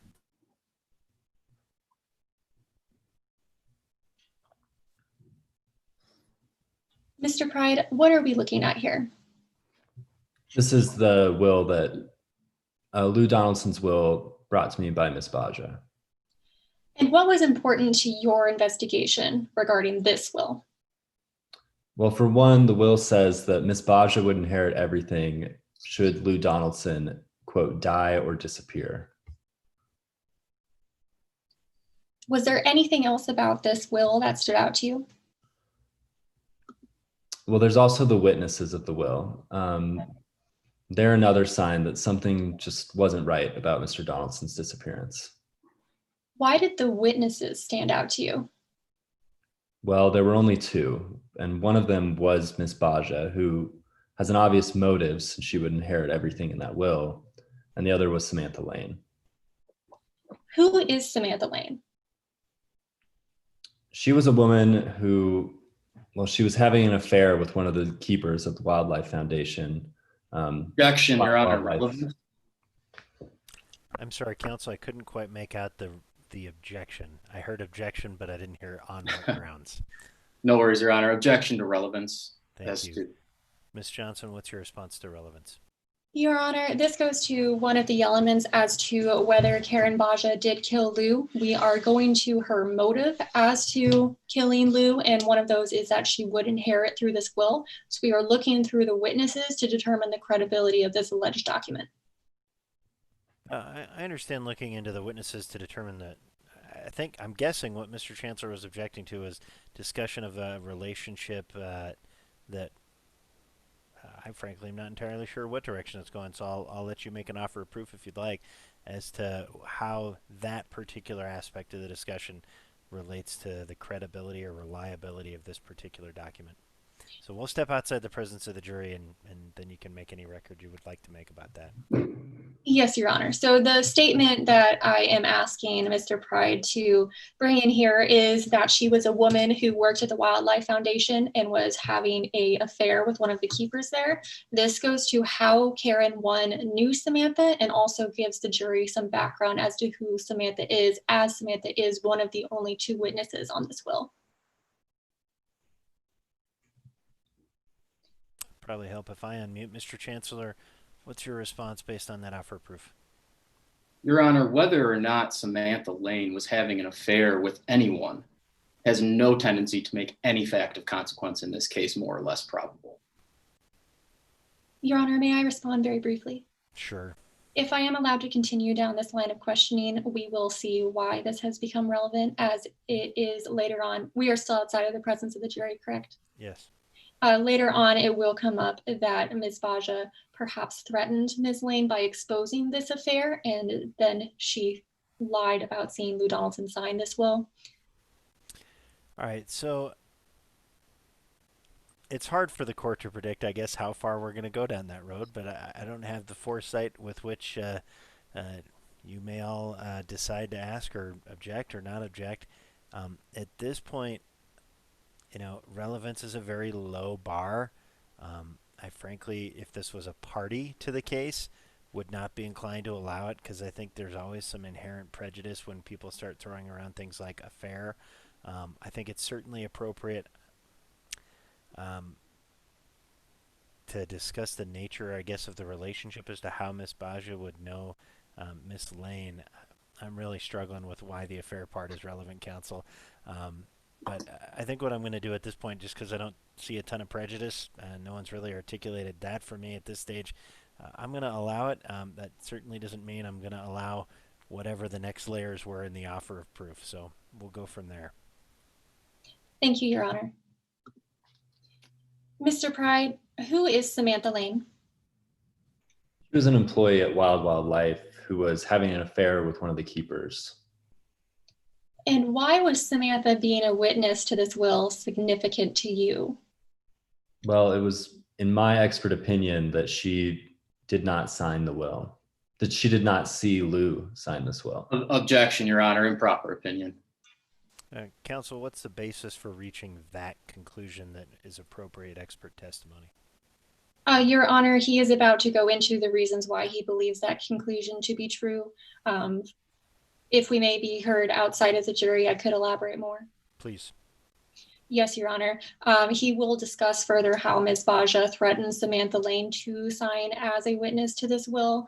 And further, there was a letter sent to the insurance investigator in this case where Ms. Lane recanted her statement. Okay.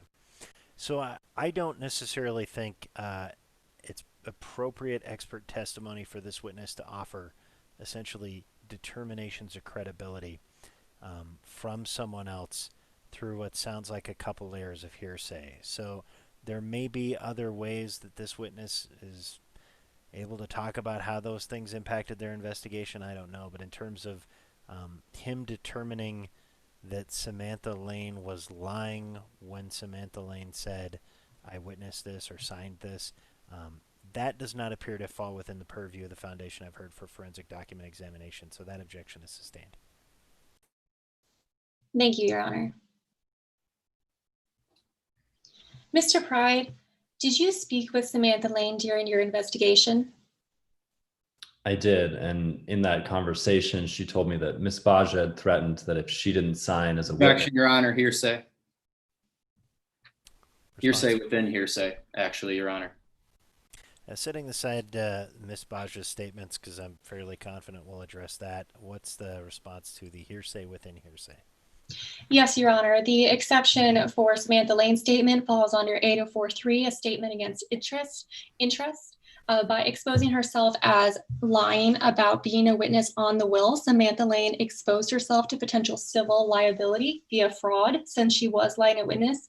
This does lend credence to her statement that Mr. Pride has relied on.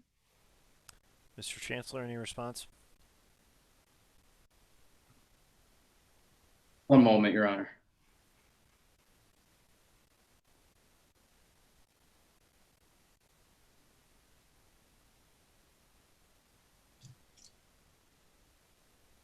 Yes, Your Honor, in response to that, first of all, the 804B3 exception statement against interest only applies if there is so great a tendency to invalidate the declarant's claim against someone else, or to expose the declarant to civil or criminal liability. However, the second part to that is B, where you not only need A, you also need B, that it is supported by corroborating circumstances that clearly indicate its trustworthiness. If this witness can lay a foundation as to where this conversation took place, how this conversation took place, when this conversation took place, any of these things to corroborate the trustworthiness of this statement, I'm open to hearing that. Your Honor, may I respond briefly? Yep, Counsel, I'd actually like you to address 804A as well. And certainly you can respond to Mr. Chancellor's argument. I understand the argument about this being a statement against interest. I just haven't heard anything about whether or not this witness is or is not available today. So any light you can shed on that would be helpful. Yes, Samantha Lane is not available today, which is how she falls under 804. That is under stipulation. Yes, so she is unavailable. She's actually disappeared. As for 804B, I would highlight that the limitation, if I may read it in full, says is supported by corroborating circumstances that clearly indicate its trustworthiness if it is offered in a criminal case. And this is not a criminal case. It is a civil case. And so B does not apply in this circumstance. So my concern here is it appears as though this expert is being used to essentially parrot some otherwise inadmissible hearsay that probably doesn't really fall under their expert purview. And I do have some significant concerns about going that route. Mr. Chancellor, I'm going to give you the final word on this before I rule. Yes, Your Honor. First of all, this is an out-of-court statement asserted for the truth of the matter. They are absolutely standing here today to prove that Karen said this in the past, and therefore it is true. Additionally, this expert can testify under 703 to facts and data that he is made aware of, but the probative value must substantially outweigh the danger of unfair prejudice, which is a reverse 403, raising the bar of prejudice. I have no issue with this witness testifying to the fact that he had a conversation with Samantha Lane and what he learned from that conversation with Samantha Lane. But the specifics of that conversation is not only an admissible hearsay, but it is absolutely prejudicial. So, Mr. Chancellor, I think you've drawn a distinction that I can probably live with, and so based on what was represented, Ms. Johnson, you are free to ask this witness what they learned generally from those conversations or statement obtained from Ms. Lane. My understanding is that was Mr. Chancellor's position, and just stay away from specific statements, and we'll go from there. Thank you, Your Honor. Mr. Pride, without going into specific statements Samantha Lane may or may not have said, what was your conversation about? It was about whether or not she had actually witnessed Lou sign the will and whether or not Miss Baja had indeed threatened her. Okay, Your Honor, I'm going to object to the second portion of that statement and ask that it be stricken from the record. Counsel, how does that not fall within the limitation that you just offered to the court as a reasonable alternative to admitting the statements in their entirety? Well, Your Honor, because under 703, it's related to the expert opinion. There's been a previous ruling in this case that his opinion as to who caused the death of Lou is not something that he can testify to as an expert. His expert opinion is limited to the handwriting. So the first part of that statement that directs to, I didn't witness the signing of the will, I have no issue with. The latter part goes outside his expertise and is getting into the specifics of that conversation. Ms. Johnson, what's your response? Your Honor, it was my understanding that this witness is allowed to speak generally about police procedures and who he may suspect. And as this isn't about who killed Lou Donaldson, it was my understanding from the previous ruling that this would be allowed and did fall within the parameters of the ruling made just a moment ago.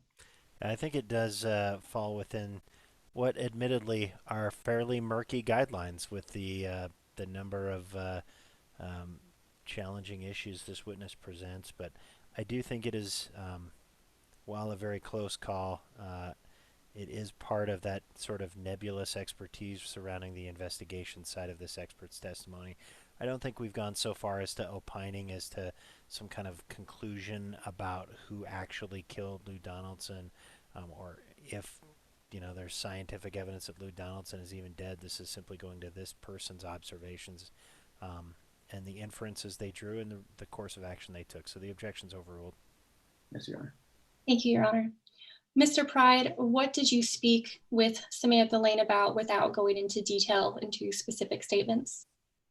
I spoke to Samantha Lane about whether or not she did actually see Lou Donaldson sign this will and whether or not Miss Baja had threatened her if she not cooperate. Did she see Lou Donaldson sign the will? She initially told me that she had, yes, but she later changed her statement. What do you mean by changed her statement? Well, she recanted her statement and said in a letter that she'd sent to an insurance investigator, Chris Renard. You indicated, I will stop sharing my screen at this point, Your Honor. You indicated another sign was Lou's state of mind in the months prior to the alleged disappearance. What information did you have about Lou's state of mind?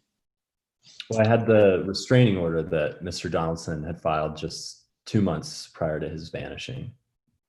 And why did that restraining order stand out to you? Well, first of all, it indicated that Mr. Donaldson was terrified of Miss Baja and that Miss Baja had threatened to kill him. With him disappearing so shortly thereafter, it was incredibly suspicious. On top of that, there's the issue of the dates. Can you expand on that? Well, the restraining order was dated June 12th. The will provided by Miss Baja was dated June 14th, only 2 days after this restraining order. Why is it significant to you that there were only 2 days between the restraining order and this new alleged will? It's incredibly unlikely that a man who's so terrified of his own wife that he felt the need to file a restraining order, that only 2 days later, he would sign a will that gives that same person all his money should he, quote, die or disappear. And what did all these signs tell you? All these signs told me that Miss Baja had some hand in Mr. Donaldson's death. Let's go back to your second conclusion that Lou did not sign the will Ms. Baja has produced here today. What process did you use when examining Lou's signature on this will?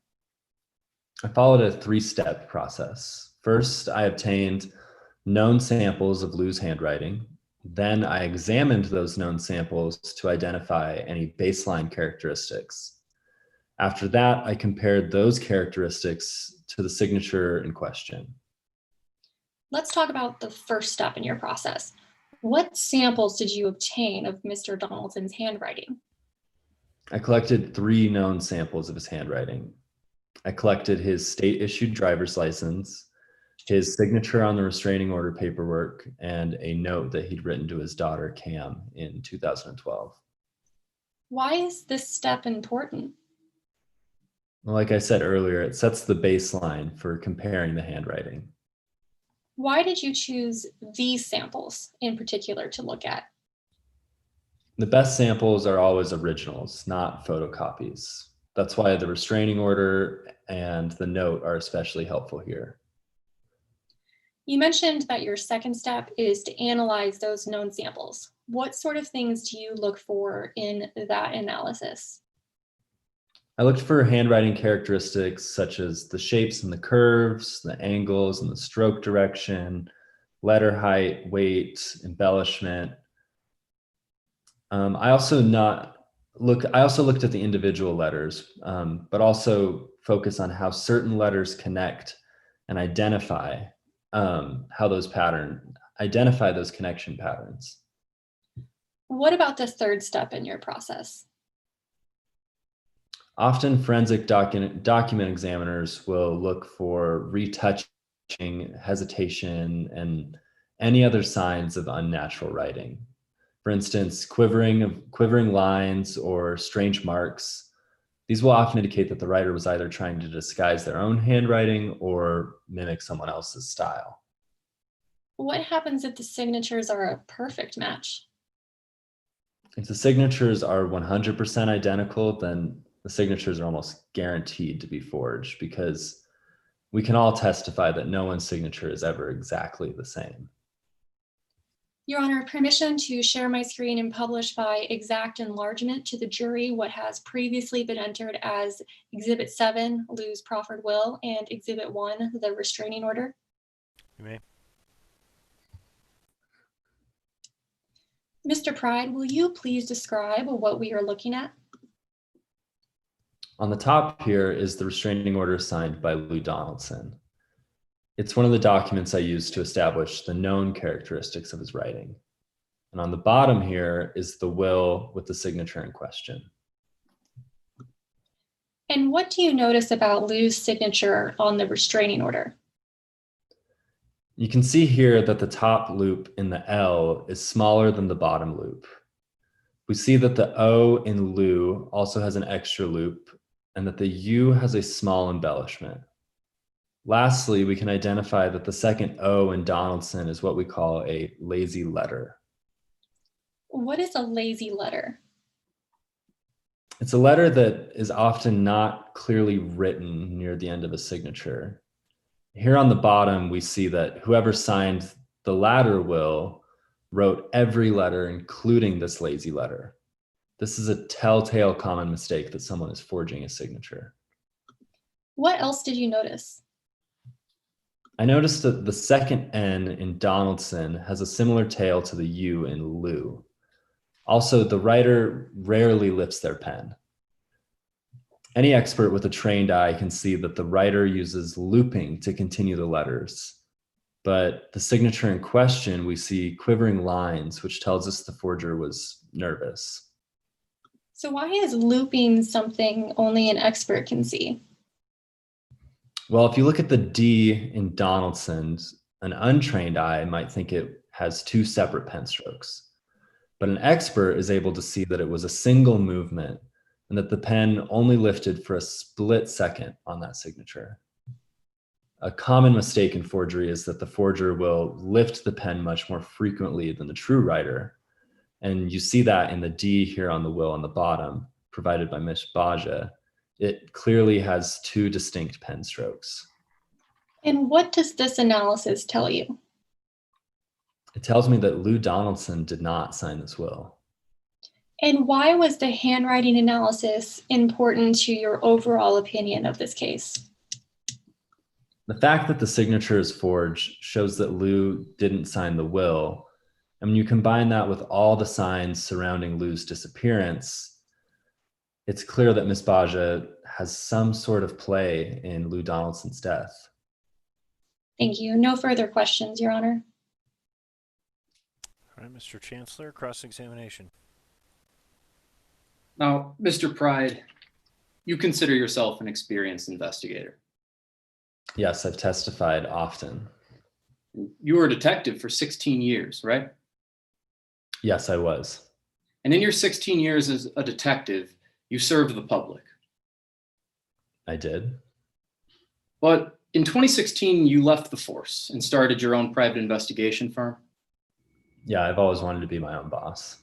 And as a private investigator, you're paid directly by clients. I am, yes.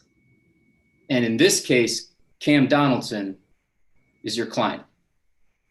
She is, yes. Cam Donaldson paid you for your investigation. Yes, she did. I want to talk about that investigation a little bit. You would agree that it is important to conduct complete and thorough investigations, right? Always, yeah, of course. To collect all relevant evidence. Yes. And to come to a conclusion based on facts. That is how I conduct every case, yes. But in this case, you didn't. I based my conclusion on facts. Well, let's talk about those facts. Now, you were hired in 2017, correct? Yes, Hired specifically to investigate the disappearance of Lou Donaldson. I was, yes. Now, Lou has been missing since 2012. Yes, but he was declared dead in 2017. So you weren't hired to conduct any investigation until after Lou was declared dead. Yes, I think Cam had some sort of hope that he may return. Now, Mr. Pride, I want to talk to you about the specifics of that investigation.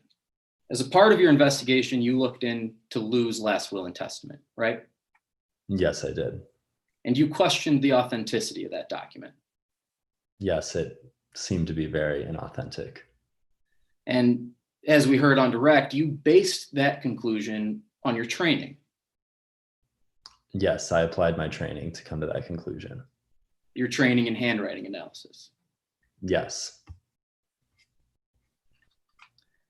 Now, it's true that the first step in that handwriting analysis is to collect known samples of the, I guess for lack of a better term, the writer's real signature. Yes, which I did with the ransom or with the his driver ID license and other things I had gathered. Right. You had a copy of the temporary restraining order. Yes. You had a copy of the state issued driver's license. Yes. And you had a copy of the note that Mr. Donaldson wrote to his daughter. Yes. Now, you would agree that the best samples are originals, not copies. Yes, and 2 of those 3 were originals. Okay, Mr. Pride. Of those 3 signatures that you collected, you found that 2 of them matched each other. Yes. And that was the signature on the TRO Yes. and the signature on the driver's license. Yeah, they weren't a perfect match, but they did match. But nonetheless, you compared these 2 signatures to the signature on the last will and testament. Yeah, this is how I based my conclusion. But Mr. Donaldson, those weren't the only signatures that you had available to you. No, these were the best signatures I gathered. Right. You had, as you mentioned, a known sample of Lou's signature from the note he wrote his daughter. Yes. And you never compared that signature to the writing on the will. I felt the other two signatures were sufficient. Now, you also mentioned that you relied on the same documents as Chris Renard, the insurance claims investigator, relied on. Is that correct? Yeah, we reviewed the same documents. And you are aware that one of those documents that Mr. Renard reviewed was the life insurance policy. Yes, I believe that was his job, was to. And you are aware that the life insurance policy is a separate document than the last will and testament. Yes, it is very different. And you're aware that the life insurance policy is another confirmed signature of Lou Donaldson. Yes, it is. And you never compared that signature to the signature on the will. No, I did not. In fact, you make no mention of that signature whatsoever in your report. Like I said, I felt that the restraining order and the note and the driver's license were sufficient. Mr. Pride, not only did you not compare all of the available signatures to the signature on the will, but you never collected any handwriting samples from Karen. No, I didn't. You never compared any of Karen's handwriting to the signature on the will. No, I was simply looking to see whether or not Lou Donaldson had signed this will. Right. Now, you also claim that you believe that Karen has some hand in the disappearance of Lou Donaldson, correct? Yes, it appears that way. And you mentioned that as a part of your investigation, you became familiar with the police investigation. Yes, I reviewed the police investigation. And it was your claim that the police investigation wasn't thorough. No, it wasn't. And that was based on the fact that they never recovered a body. Yes. And they never found any evidence of foul play. Objection, Your Honor, hearsay, and I renew my motion in limine at this point. Response? Your Honor, we're not going into any specific evidence that the Pioneer Sheriff Department uncovered or found in their own investigation. I'm simply asking this witness who wrote a report complaining about that investigation, why it is he complained about that investigation. Ms. Johnson, what's your response?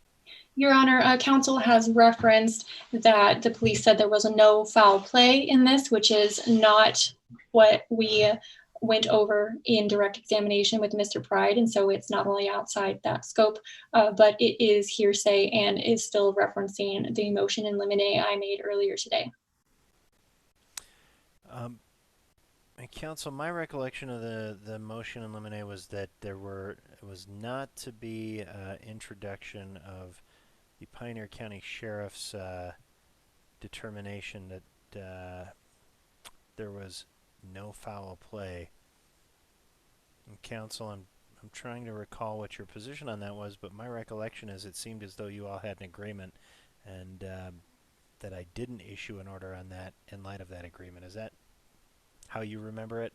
Yes, Your Honor, we did agree to the fact that we would not ask specifically about the lack of foul play. I'm asking this witness why he claims that that investigation was not thorough.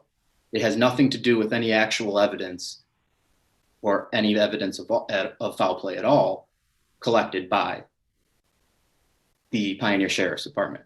And if I may proper, this is the one and only question that goes into this at all. Yeah, I think it's appropriate. I don't find that violates at least my understanding of the motion in limine, if that's the question. So, Mr. Chancellor, you can ask it. The objection's overruled.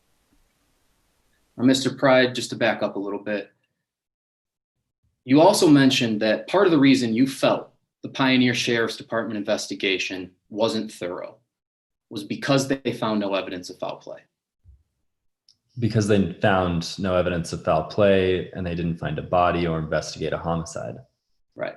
Now, Mr. Pride, in the course of your investigation into whether or not Karen had some hand in the disappearance of Lou, you recovered no DNA. No, there was no body. You recovered no blood. No, again, I had nothing to work with. You're right, Mr. Pride, you had nothing to work with. You also never found the body. Yeah, to my point. To your point that you had nothing to work with, correct? In collecting DNA evidence, I had no body. No further questions. Redirect. Yes, Your Honor. Mr. Pride, are you paid for your investigations no matter the result? Yeah, I'm always paid. That's why I'm here. And was there sufficient evidence in this case for you to come to your conclusions? Yeah, there was sufficient evidence based on all the signs pointing to Karen Baja's hand in the forgery of the will and in Lou Donaldson's disappearance. Thank you. Your Honor, no further questions. May this witness step down? Yes, Mr. Pride, you are excused with the thanks of the court. Are there any further witnesses or evidence the plaintiff wishes to present? No, Your Honor. Does the plaintiff rest? Yes, Your Honor. All right. In light of that, we're going to take a brief recess. We're going to try to limit this to 5 minutes because I think we're probably a little bit slower than I should have kept us in the last couple of hours. What I'm going to ask your timekeepers to do, just for the sake of helping everybody along so that we're not taking up time with that later on, is to post in the chat whatever they determine as to the current use of time. Just clarify, is that time remaining or time used? However you all want to do that, just don't put up a number with that explanation, please. That'll give the court some idea as to where we're at, and we'll call the case back up here in about 5 minutes. So we'll be in recess until that time.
right, looks like we have all of our judges back and ready to go. I see that we've got some time in for the defense.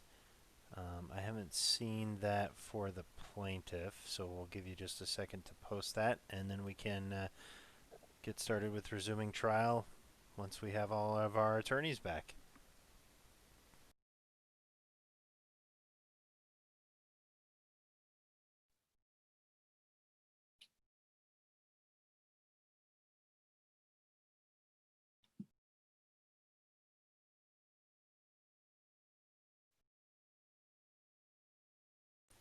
All right, thanks everyone. I see we have all of you. Did the plaintiff, did you all get an update on where you're at on time? No, I I don't had believe we have, Your Honor. I hadn't seen that in there either, so.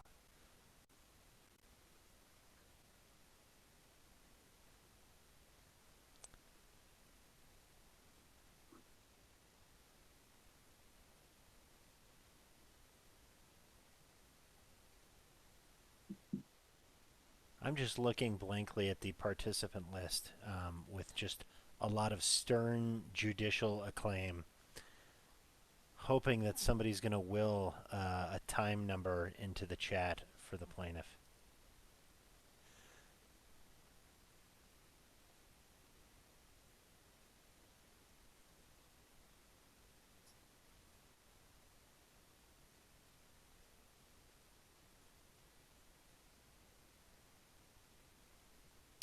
All right, Mr. Pride, thank you for that update. All right, are the parties ready to proceed? Your Honor, oh, my chat's up in front of my face. Your Honor, at this time, the defense would like to move for a directed finding in favor of the defendant. If I may be heard an argument. You may. When viewing the evidence in the light most favorable to the non-moving party, as this court is required to do, the plaintiff has failed to provide sufficient evidence such that a reasonable jury could find for the plaintiff. First, Your Honor, in the entirety of the plaintiff's case in chief, there was never an in-court identification of the defendant. Additionally, we heard on direct of Cam Donaldson that counsel mentioned while still in the presence of the jury that nobody said where it happened, which is true. Nobody said where it happened, how it happened, or with what, or at what time, anything to provide a sufficient evidentiary basis for a jury to find in favor of the plaintiff for all of the four elements. We do not have proof that Lou is dead. We do not have proof that Karen caused the death of Lou. We do not have economic damages argued. And we do not have any testimony that Karen caused those economic damages. For those reasons, we ask that this court enter a directed finding in favor of the defendant. Response from the plaintiff. Yes, Your Honor. Your Honor, we have met our burden. We have made a submissible case as to whether a reasonable juror could find for the plaintiff. First, a reasonable juror could find that Lou Donaldson is dead. We have offered evidence that both his body was never found, nor was he located alive, along with the fact Ms. Baja had Lou legally declared dead. Second, a reasonable juror could find Ms. Baja killed Lou Donaldson. Ms. Baja was in the time and place where Lou disappeared, as was shown via corroborating circumstances, such as the strange new will and the restraining order that she made and that she made Lou disappear. A reasonable juror could find Cam suffered damages both as a loss of her father, as shown in her testimony, and the loss of benefiting from her father's estate, also as demonstrated in her testimony. A reasonable juror could find Ms. Baja caused Cam's damages, and we have already provided evidence she did so. It therefore follows Ms. Baja's intentional actions of killing Lou Donaldson caused Ms. Donaldson's damages, as such, is liable for Lou's wrongful death. All right, thank you, counsel. At this point, the court is going to take the motion under advisement. I'm going to allow the defense to call their witnesses and present their evidence. So based on that, I guess functionally your motion is denied right now, counsel.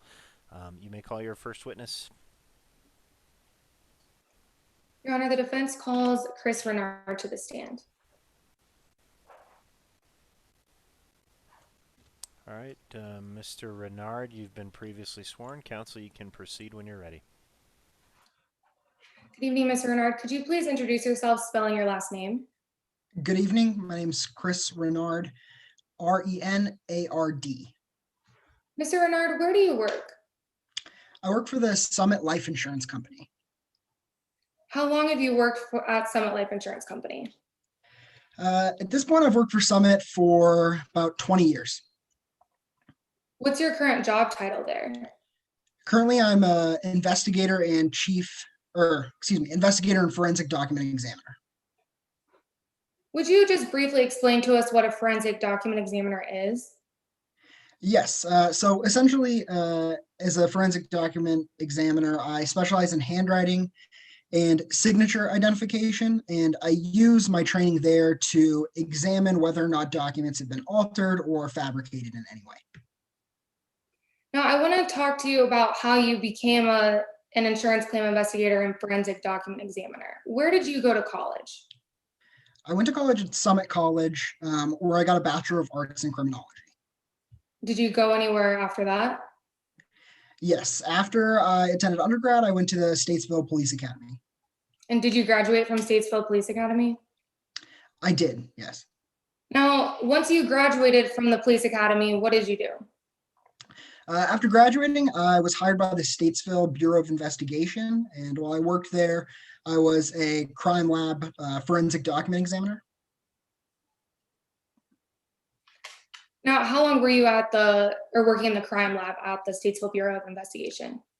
I was at the crime lab for about 3 years. Now, after your 3 years at the crime lab, did you take a job somewhere else? Yes, that's when I started at Summit Life Insurance, and I've been working there, as I said, for about 20 years. Now, will you just briefly tell us a little bit about what you do as an investigator and forensic document examiner at Summit Life Insurance Company? Yeah, so as a claim investigator, I do risk surveys, I assess loss. I also collect and preserve evidence related to our claim investigations. I conduct investigative interviews and just generally review an insurance claim to see if there's any irregularities happening. Now, why would you look into those things, just generally speaking? Generally speaking, we look into irregularities in claims because there are certain things that if they pop up, it's grounds for us not to pay out on particular insurance claims. So we make sure that we do a full investigation, make sure everything and everyone's on the up and up, and then we pay out the claims. Now, Mr. Renard, did you investigate the insurance claim for the life insurance policy of Lou Donaldson in this case to determine whether or not that policy should be paid out? Yes, I did. Now, before we get into the details of that, I just want to get a little bit more information about your qualifications as an investigator and forensic document examiner. Do you have any certifications? I do, yes. I've been certified by the Board of Forensic Document Examiners and by the Association of Certified Fraud Specialists. Now, in connection with your profession specifically, have you participated in any types of continuing education? I have, yes. Summit's nice enough to let us on a yearly basis participate in training workshops, and they encourage continuing education. So throughout the course of my time at Summit, I keep up to date with all their current methods and practices. Have you testified as an expert before in forensic document examination? I have, yes. I've testified about 25 times. Do experts in your field use certain practices and methods that are followed when you're doing these types of investigations? Yes, we do. And now when you come to conclusions after you've done these investigations, do you base those conclusions on practices and principles that are used in your field? Yes, we always do.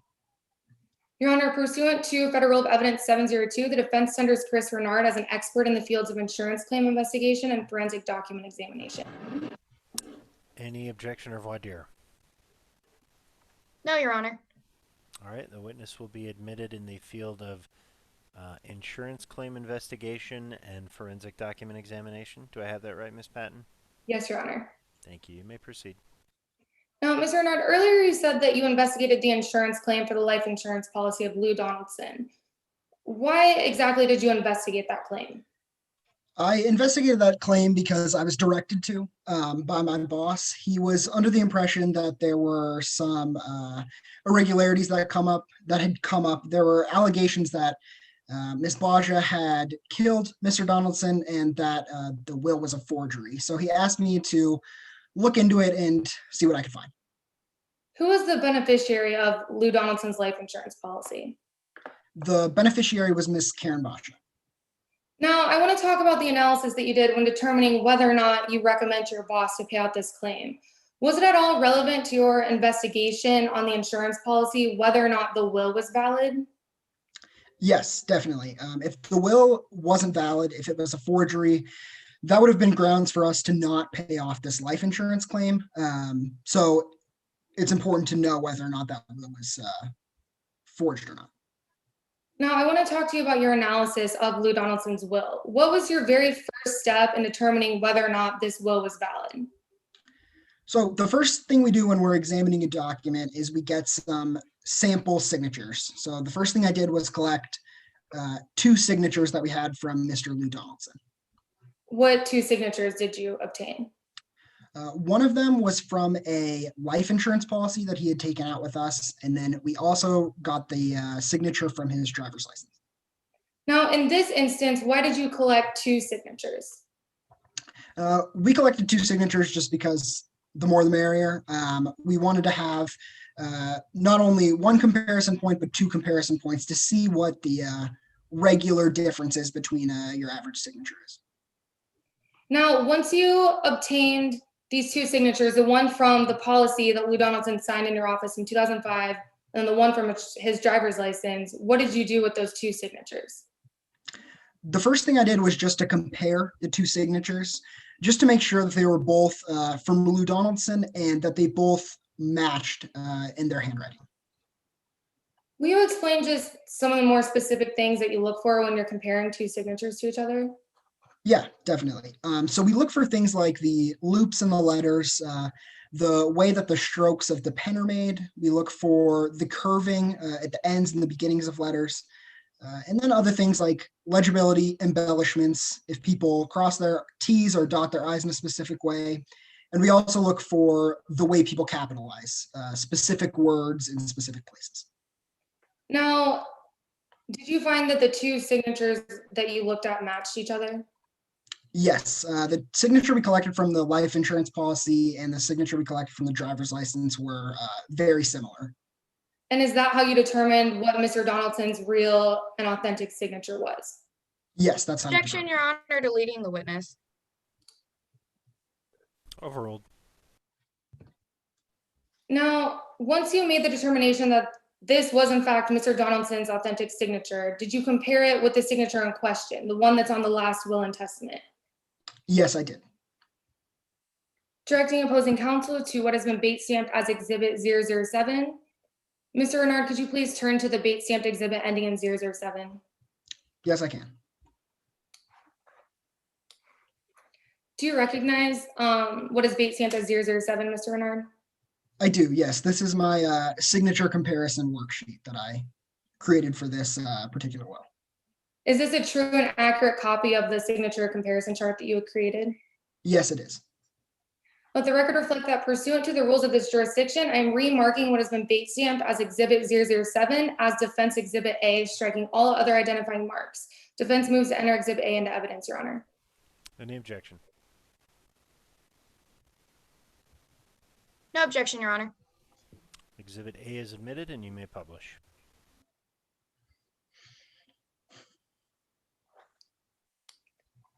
Now, Mr. Renard, could you just briefly explain to us what we're looking at here? Yeah, so the table that you see at the top on the left side of the table is just a description of where I got each signature from. And then on the right side is a picture of each of the 3 signatures that I collected. So the first 2 rows are the sample signatures that I got from the life insurance policy and the driver's license. And the last row is the signature on the will. I just want to break this down just a little bit more. So the first signature, the one on the top, where that signature is from? That is from the life insurance paperwork that Mr. Donaldson signed with Summit. And then what's the next signature, the one that's in the middle?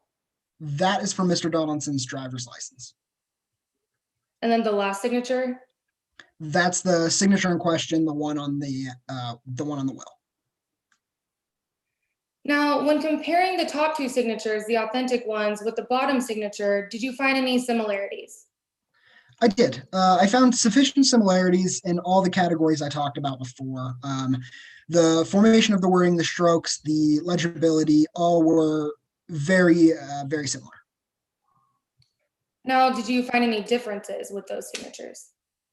I did find a few differences. Sometimes these differences pop up due to changes in age, health, things like that. And I did find a little bit of a difference between the two sample signatures and the third one. Now, in determining the validity of a will, is it important to talk to any witnesses to the signing of that will? It is, yes. Witnesses sign a will, so there can be someone to say that they saw it. So it's always important for us to reach out to people who were there and interview them. Who are the witnesses to the will of Lou Donaldson? The witnesses to Mr. Donaldson's will were Samantha Lane and Karen Baja. Did you talk to either of them? Yes, I talked to both of them. Now, is talking to witnesses of the will the kind of information that a person in your expert's position would rely upon when coming to their conclusion? It is, yes. And then did this, in fact, play a role in your conclusion? Yes, it did. Now, I want to start with Ms. Lane. Now, when you talked to Ms. Lane, what did she say? When I spoke to Miss Lane over the phone, she essentially confirmed to me that she had witnessed the will signing and that the signatures of all three of them, Miss Lane, Miss Baja, and Mr. Donaldson, were real. Now, did you also receive a letter about Mr. Donaldson's last will after you had your discussion with Ms. Lane? I did. I received a letter from Miss Lane sometime after I spoke to her on the phone. Now, who was the letter from? It was signed to be from Miss Lane, but I can't be 100% sure that it was actually from her. And do you remember what that letter said? Yeah, it said that it kind of contrasted what she told me over the phone, and it said that the signatures and her witnessing was not actually real and that she was coerced into it. Now, I just want to ask you, how did this affect your investigation? To be honest, it didn't really affect my investigation too much. I had spoken to Miss Lane over the phone, and I wasn't exactly sure where this letter was coming from. So I mostly just went with what I spoke to her in person about and continued my investigation from there. Now, you said that you also talked to Ms. Baja about being a witness to the will. What did Ms. Baja say? Objection, Your Honor, to hearsay. Response.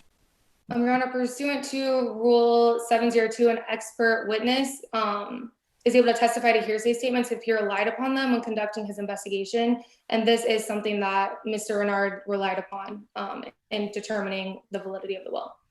May I respond? Just a moment, counsel. That's pursuant to 702. I'm sorry, Your Honor, 703. Ms. Stansel? Under 703, the witness may speak of the hearsay statements only if they are more probative than prejudicial. The statements made by Karen Baja are more prejudicial for the jury to hear, since it is Karen who received everything from the will and who is alleged in this case. And in this situation, Karen Baja saying that their statements about the will and the signing of the will would be more prejudicial for the jury to hear at this time. Help me understand what the prejudice is, Ms. Stansel. I understand it's not evidence you want admitted, but that's a little bit different than unfair prejudice. So help me understand what the unfair prejudice is. It would be more prejudicial for the jury to hear at this time due to the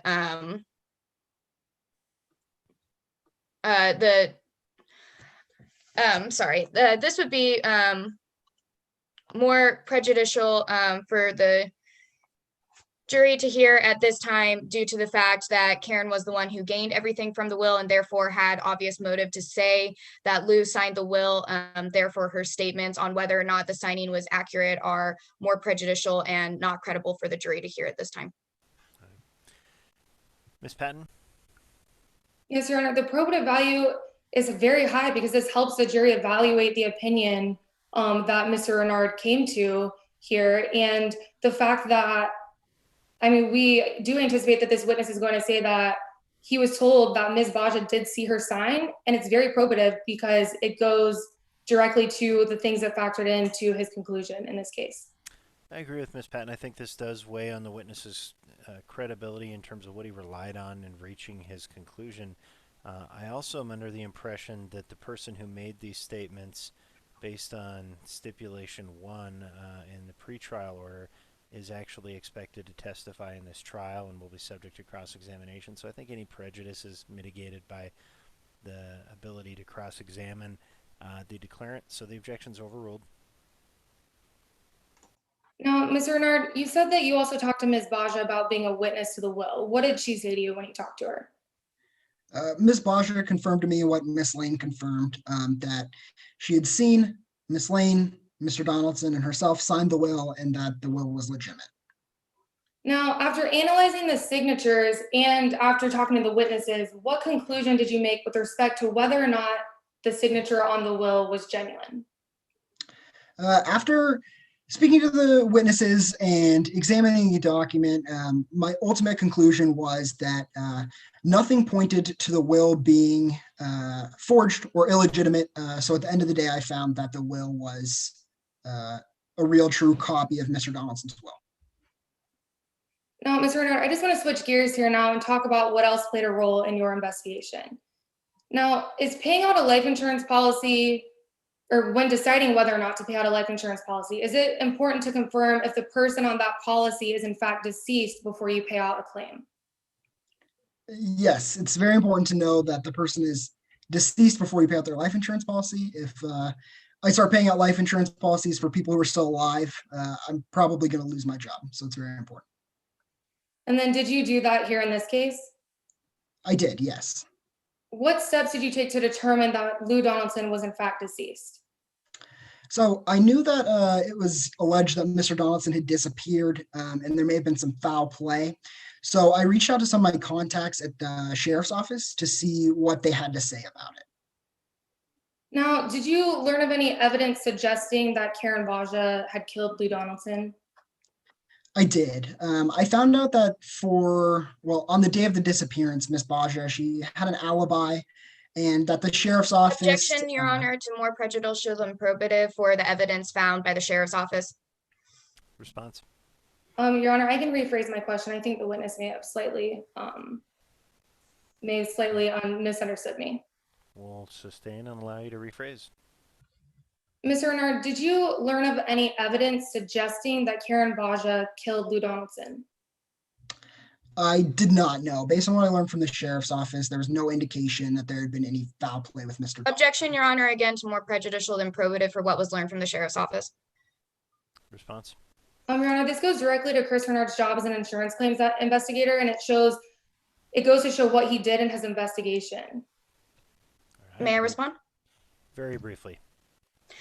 The prejudicial value of the what was learned from the police department outweighs the probative value in this case, because the jury might conclude that because there wasn't a criminal case or there wasn't criminal findings, that there wouldn't be finding in today's case, and it invades the province of the jury to determine what happened to Lou Donaldson in today's case.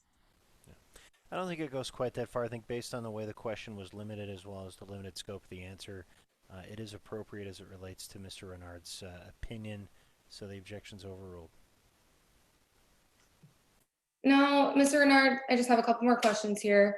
If you had evidence that Ms. Baja did kill Lou Donaldson, would your company, Summit Life Insurance Company, have paid out the life insurance policy?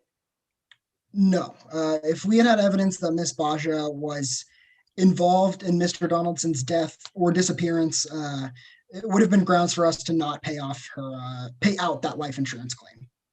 So at the end of your investigation, what was your final recommendation to your boss? The end of my investigation, based off of my handwriting analysis, my conversation with the witnesses of the will, and my what I learned about the sheriff's office investigation, I ultimately concluded that there was nothing indicating that the will was illegitimate, and there was really no grounds for us at Summit to deny paying out the life insurance policy. So I recommended to my boss that because the will was legitimate, that we pay out the life insurance policy. May I have one moment, Your Honor? You may.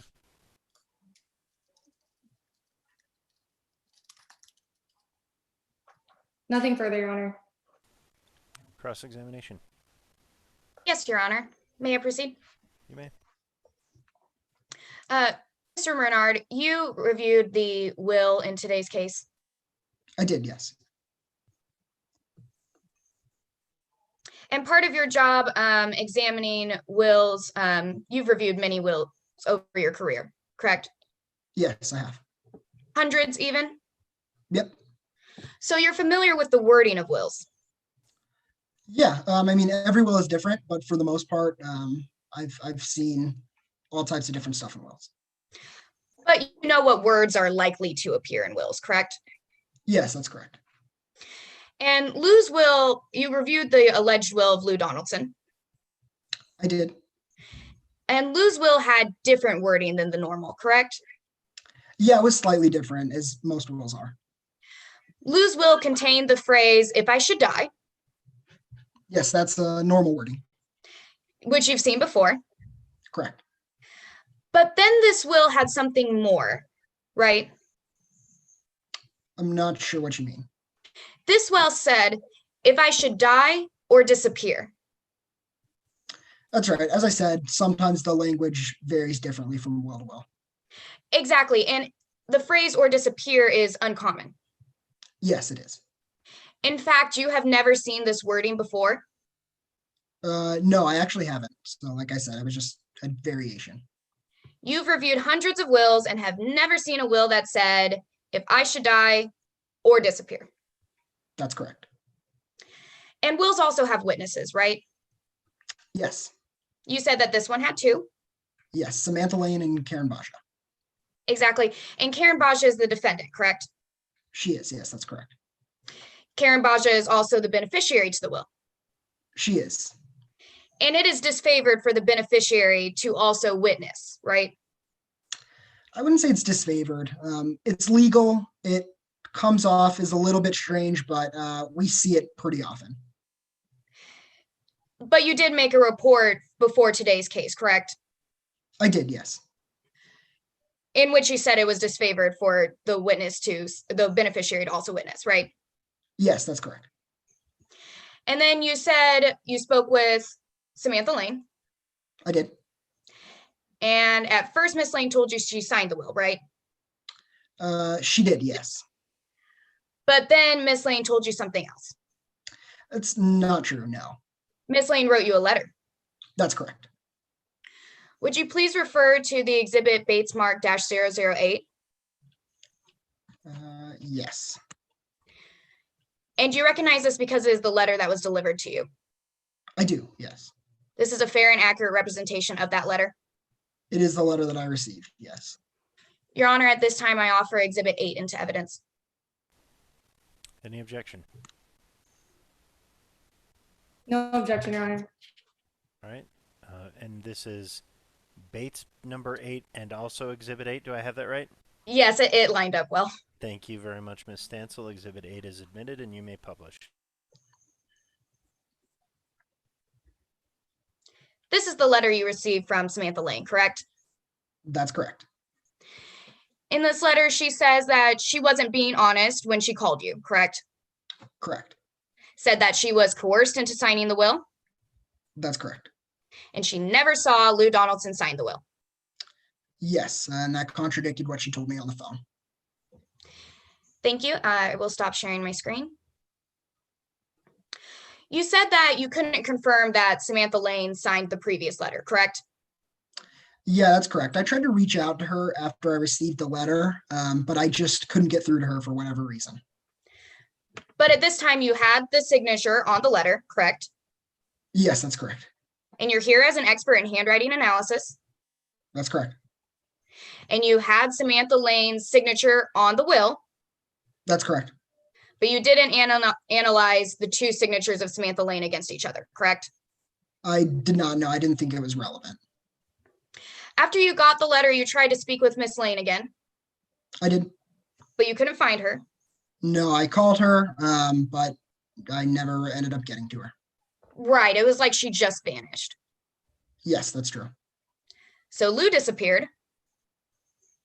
Yes, Mr. Donaldson, I believe, yes, he disappeared. Yeah. And Samantha Lane disappeared. As far as I'm aware, I don't really know any of the circumstances of it. I just couldn't get a hold of her by the phone. She could have changed her number. But Karen Baja is here, right? Yes, Ms. Baja is here. The only person here in court today that we can ask about the signing of this will in person is Karen Baja, correct?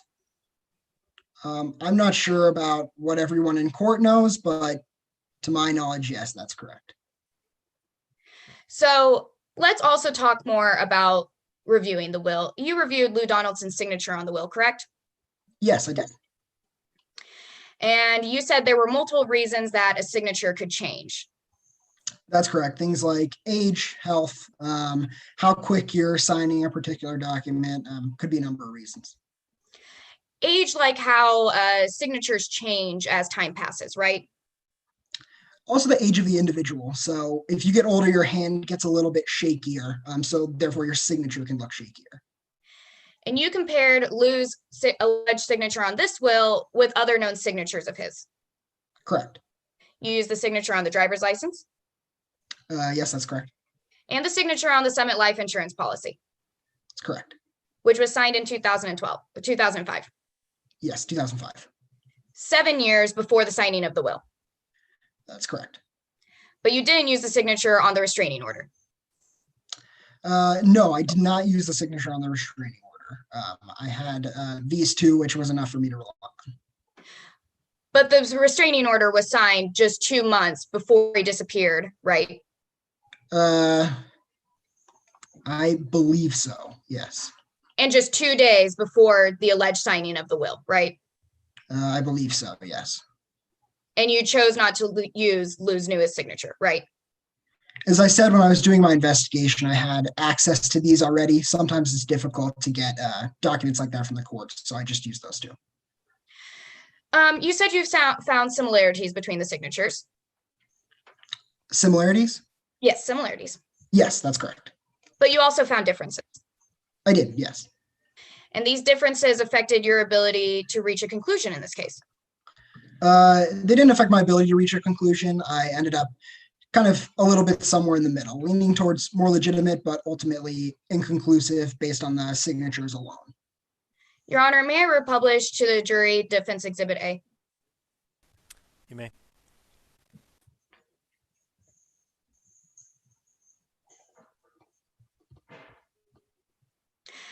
May I direct your attention down to your notes in your signature comparison analysis? You said, I cannot say the signature on the will is either genuine or non-genuine, correct? That's correct. You said it could be possible that someone tried to copy Mr. Donaldson's signature, correct? Yes, that's correct. It could be possible, but like I said, no way to know one way or the other. I will stop sharing my screen. So it's possible that someone tried to copy Lou's signature. Possible, yes. Which would mean it's possible that someone other than Lou signed this will. Based on just the handwriting analysis, I would say that it's possible, but when looking at my interviews and the full scope of my investigation, I don't think that it's possible. But therefore, it may also be possible that someone forged Lou's signature on this will. Based on the handwriting analysis alone, yes, but again, based on my entire investigation, no. Based on the handwriting analysis alone, it's possible, yes? Possible, yes. No further questions. Any redirect? No redirect, Your Honor. All right, Mr. Renard, you are excused with thanks to the court. Defense, you may call any additional witnesses. Yes, Your Honor. At this time, the defense calls Karen Baja to the stand. All right. Counsel, Hi, you can Karen. proceed when you're ready. Ms. Baja Hello, Your Honor. and counsel, go ahead. Hi, Karen. How you doing? I'm good. How are you? I'm good. Thank you. Could you please introduce yourself to the members of the jury and spell your last name for the record? My name is Karen Basia, Basia. And where are you from, Karen? Born and raised right here in Statesville. What do you do for work? I'm the owner of Wild Wildlife Tiger Emporium. Could you tell the members of the jury exactly what wild wildlife is? Sure. So Wild Wildlife is a home for big cats, particularly tigers. And our mission statement is that we work to rehabilitate these cats to their natural habitat, providing them a safe environment. Now, Karen, I'm sure you're aware that owning a tiger and big cat emporium is not a common everyday job. Mhm. How did you get involved in such a unique profession? More or less, it's my passion. I've been advocating for big cats for most of my adult life now. What do you mean by advocating for big cats? Objection, So- relevance. Response. Your Honor, if I may, I'm just laying the foundation for this witness's connection to wild wildlife, the connection to, if the witness can finish answering the question, her husband, just to lay the foundation for who she is and why we're here today. Ms. Johnson. Your Honor, it has been established what wild wildlife is. The advocation for the tigers goes to no element of this trial, and therefore I still object to the relevance. Objection's overruled. Now, Karen, could you just explain a little bit about your advocacy on behalf of these big cats? Sure. So, as you know, these big cats are often exploited for their natural beauty by poachers and people who just want to harm them for really no good reason. So, at Wild Wildlife, we take a very strong position that we need to provide these cats with a safe environment. And I've gone as far as even to lobby the government for more protection for these beautiful animals. So, it just really is a passion of mine. It was a passion of my dear husband's as well. Now, you mentioned your husband, Karen. I just want to take a second and clear a few things up right off the bat. Mhm. Now, Karen, do you have any idea what happened to your husband, Lou? I have no idea what happened to my Lou. Did you have anything to do with your husband's disappearance? Absolutely not. Now, Karen, did you forge your husband's will? Absolutely not. Did you steal the lockbox? Absolutely not. Karen, did you kill your husband? No. That's the most ridiculous thing I've ever heard. Now, Karen, I want to focus a little bit on your relationship to your husband, Lou. How long were the two of you married? Well, we got married in 2001, so we were married for about 11 years before he disappeared. And how did the two of you meet? Well, it's actually a pretty funny story. I had a bit of a wild side, and I used to go hitchhiking down the road, and I stuck my thumb out, and lo and behold, my Prince Charming came, and we locked eyes with each other, and it was so spontaneous and passionate. It was almost love at first sight. I don't even remember where I was going. We ended up going to the nearest motel, and that was that. Now, Karen, is it true that Lou had a previous family at the time you met? Yes, he did. He was settled down with a wife and son at the time we met. And were you close with his previous family? No, not really. I got the impression that they didn't like me very much. And what about Lou's daughter, Cam, specifically? How would you describe your interactions with Cam? Well, Cam and I, it's no secret, Cam and I don't get along. I never trusted her, and I know she never liked me. She was alarmed that Lou and I had such a big age difference, but age is just a number, as you know. And I did come from kind of a less fortunate upbringing, so they thought that, especially Cam, that I might be after her dad's money. Karen, is there any truth to that? Well, counsel, they do say to marry rich because you love them just the same, right? But that had no bearing on my relationship with my Lou. We had an instant connection, and when we found out that we shared this passion for big cats, that was the driving force in our relationship. Now, we heard a little bit earlier about some issues in your relationship with your husband, Lou. Is it true that your husband tried to get a TRO? It's true. No marriage is perfect, but we had an open and honest communication, and I never would harm or threaten to harm my Lou, ever. I loved him. Now, Karen,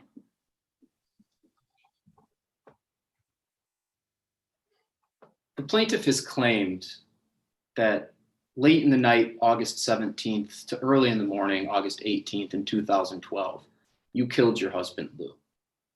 Could you tell us what you were actually doing on that date? So that day, besides it being one of the saddest days of my life, one of our beautiful mama cats had given birth to some wonderful new cubs. And I was so excited in taking care of them at work that I realized we didn't have any food left for the cubs. And these cubs get quite ornery when they're young. They really need to eat. So I ended up going to our local supplier and picking up some food, formula and dried food and stuff like that. Now, Karen, I want to back up a little bit. You mentioned that you were working with the Cubs. Where were you working with the Cubs? I was working at Wild Wildlife. And was Lou at Wild Wildlife while you were working with the Cubs? I hadn't seen him. Lou would often take off at a moment's notice, him being a pilot and all. So it wasn't unusual to not see him, sometimes even hours, days, or weeks at a time. So, Karen, when you realized you were out of supplies at Wild Wildlife, what did you do? Well, I hopped in my car and drove to our supplier to pick up some food for the cubs. And were you able to pick up everything that you needed? Yes, I was. And what happened after you bought all the supplies? Well, I was going to my car and went to start it, and of course my car didn't start. So kind of just like my old hitchhiking days, I looked around and waved down somebody, and they came and let me use their cell phone so I could call my brother to pick me up. Now, you mentioned you called your brother. Why did you call your brother? Well, my brother Carl is the deputy sheriff here in town, and I know he works nights, so I figured with me not knowing where my Lou was at the time, he would be the best option for a ride. Now, you mentioned your brother works nights. About what time did this conversation take place? This took place around 3 a.m., I believe. And was your brother able to come and pick you up? Yes, he was. He did come and pick me up and drive me back to the Emporium. Now, when your brother dropped you off back at Wild Wildlife, what happened next? Well, he dropped me off and we said our goodbyes, and I went in and went to bed so I could get up early and feed those ornery cubs. Now, Karen, you mentioned the last time that you saw your husband, Lou, was August 17th, 2012. Yes. And have you ever seen your husband since that date? I have not, unfortunately. When your husband never came home, what did you think was going on? I didn't want to assume the worst. I wasn't sure. As I said, it wasn't unusual for my Lou to disappear, to just go and come back at a moment's notice. So I wasn't sure what to think, but as the days passed, the weeks turned into months and the months turned into years. Through the heartbreak, I had to make the most difficult decision of my life. And I had to bring closure to me and to the cats that we owe a duty to. Well, Karen, how did you go about bringing closure to the situation? Mr. Chancellor, I made the most difficult decision that I've ever had to make. I had to declare the love of my life legally dead. Now, Karen, after you had Lou declared legally dead, what happened?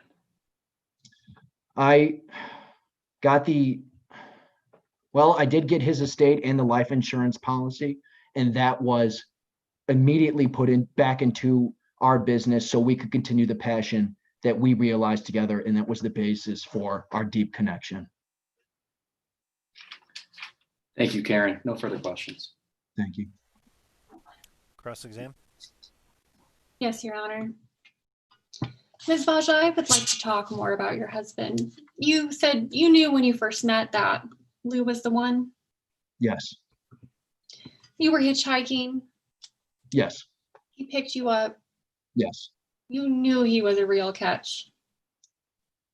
It was love at first sight. Even though he was 20 years older than you. Age is just a number, don't you think? even though you just met?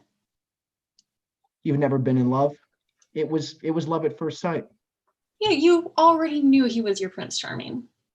That I did. And you grew up poor.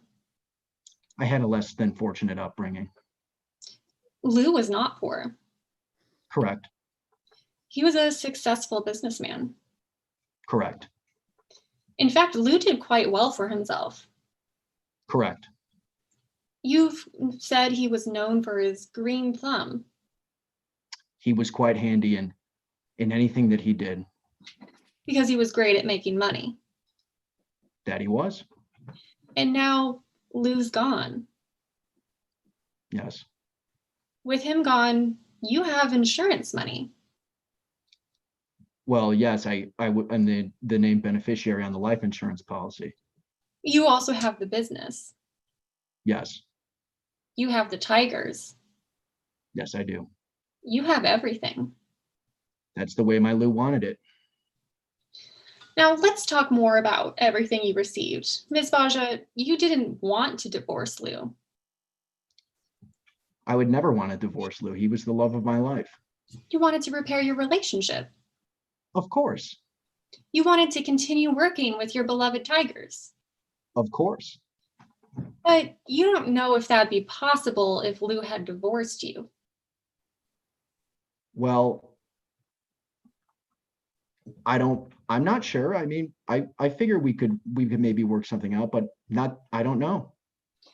You don't know if you'd be the sole owner of Wild Wildlife. I'm not sure. We did start it together, but I'm not sure. You don't know if you would have gotten all the insurance proceeds. If my Lou was declared, if my Lou did pass away, if I would have gotten all the insurance proceeds, that's how it went on the policy, I believe. Well, if you had gotten divorced, I mean, you don't know if you would have gotten that. Correct.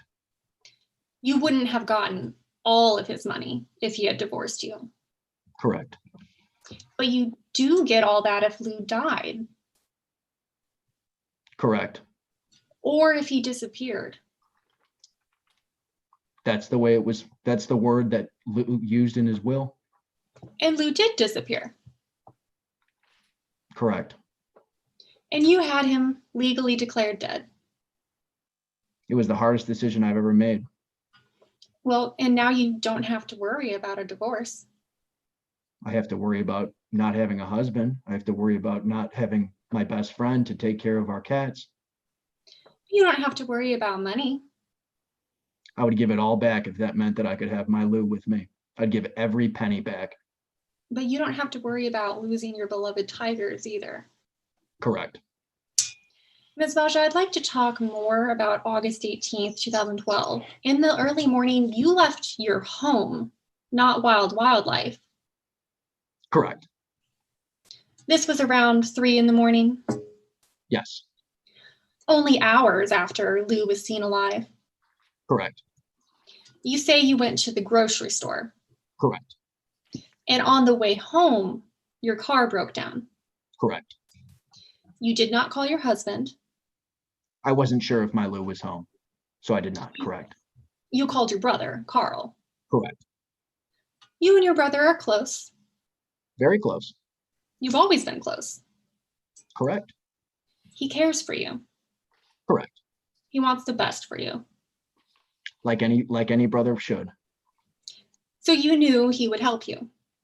Correct. And he answered your call. Correct. And then drove you home Correct. in his car, Correct. his police car. Correct.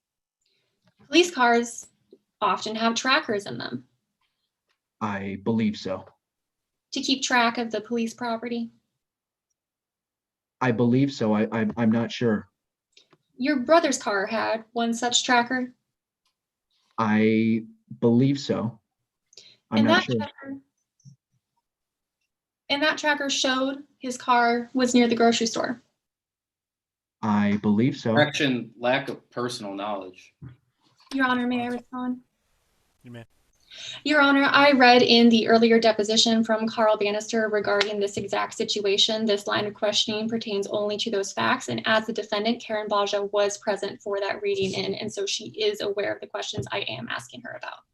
Response, Mr. Chancellor? I'll withdraw the objection. All right, you may proceed. Ms. Baja, that tracker showed his car was near the grocery store, Correct. but that tracker didn't show movement. I don't know why it would show movement. It showed his police car stayed in the same spot. I suppose so. That it did not move from 3:20 a.m. until nearly 6:30. Well, I mean, you'd have to ask Carl. I'm not sure how the trackers work on his car. And you'd broken down close to home. I'd broken down at the store. Yes. Right. The store is close to your home per your Correct. deposition. Correct. So that's only a couple miles from your house. Correct. The home Lou also lived in, Correct. but you say you don't know where Lou was. I don't know where Lou was that night. You say you don't know what happened to Lou, I do not know. but you reported Lou missing later that day. Well, I was hoping if I put something out, it might catch his attention and he would come back. After he'd only been missing for under 24 hours? I mean, I think you can do that. There's nobody said I couldn't do that. Ms. Baja, on August 18th, you didn't know Lou was gone for good. Well, I didn't want to assume the worst, but I took precautions and just hoped that if I posted something, he might get alerted and come back. You say Lou was known to disappear? Yes, he was a pilot and he would fly at a moment's notice. He wouldn't tell you where he was going. Sometimes he would not. He'd be gone for some time, Correct. but he always returned. Yes. You didn't report him missing for those trips.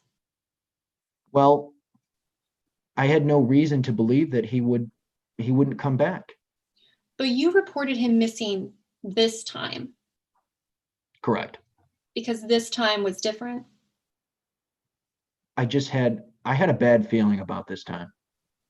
And then on August 19th, you showed up at Lou's office I'm an owner of wildlife. I have every right to be at his office. at 6 o'clock in the morning. Quiet use and enjoyment of the property. Within 24 hours of you reporting Lou missing? Well, I just wanted to go there and, as I said, I have every right to be there. There's no reason I can't be at the office. I use some of that space sometimes. And out of that building, you got a lockbox. I did not get a lockbox. Cam saw you get a lockbox, as we heard earlier today. Is that correct? Cam always makes up bizarre stories about me. I have no idea what he's talking about. Yes, but did or did not Cam say earlier today that she saw you with a lockbox that day? Correct. Cam did testify to that on direct. A lockbox that Cam has testified contained Lou's will?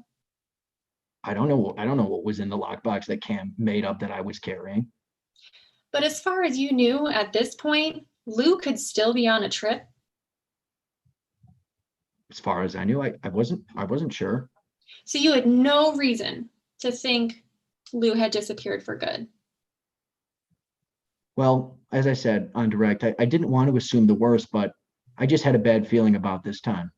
Because he was missing and this was a different time than his trips. A different time? I don't know. I'm not sure what you mean by that, but to me, it just felt like there was something going on, but I wouldn't say it was different in terms of the nature, but it was different in how you felt about it. I would say so. You had a different feeling this time than all the other times he'd been on random trips. I mean, nothing that was totally alarming, but I took this precaution because I thought maybe if I posted something, somebody would say something to him. Ms. Baja, I'd like to talk to you about the will you produced. The last will and testament you produced is dated June 14th, 2012. Correct. And the restraining order is dated June 12th, 2012. Correct. June 12th is 2 days before June 14th. Correct. Lou filed for a restraining order 2 days before you say he changed his will. He did.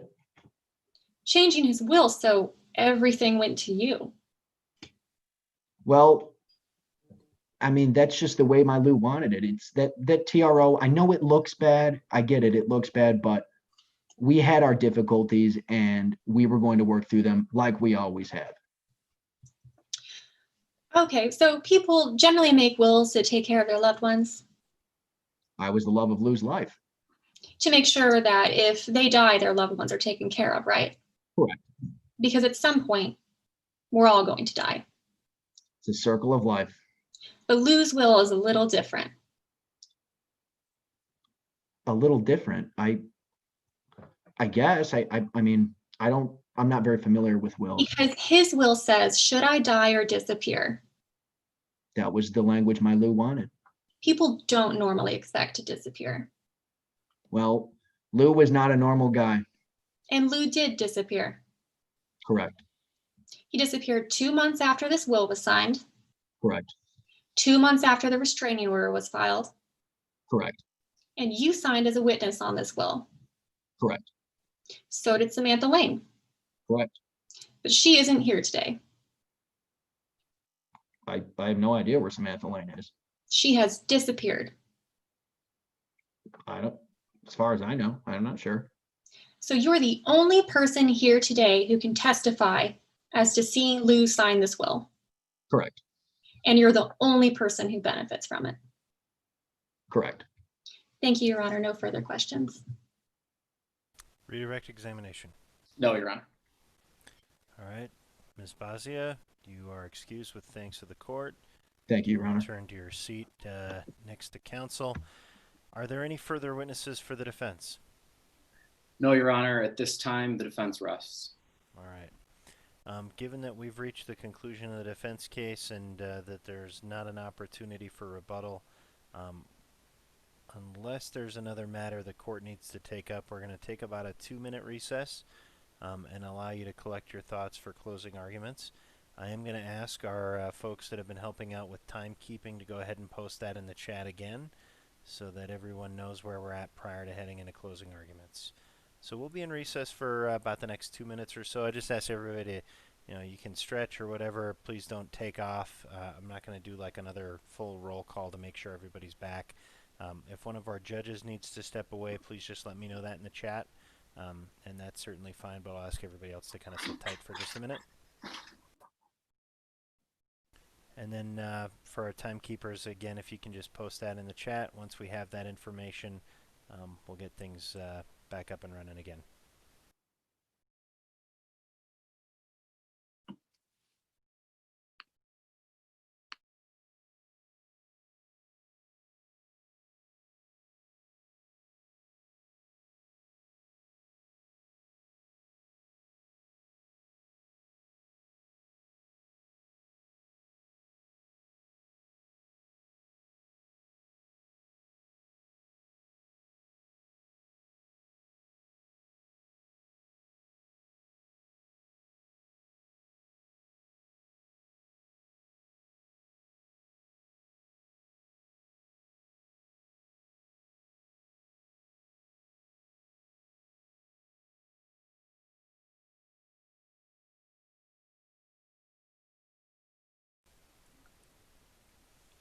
All right, it looks like the math went a little bit more quickly that time around. Thank you, Mr. Pride and Mr. Renard.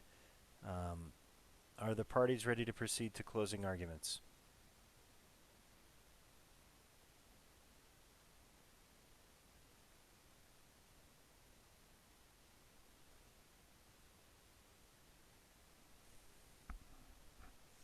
This just feels like one of those awkward times when I'm talking only to myself.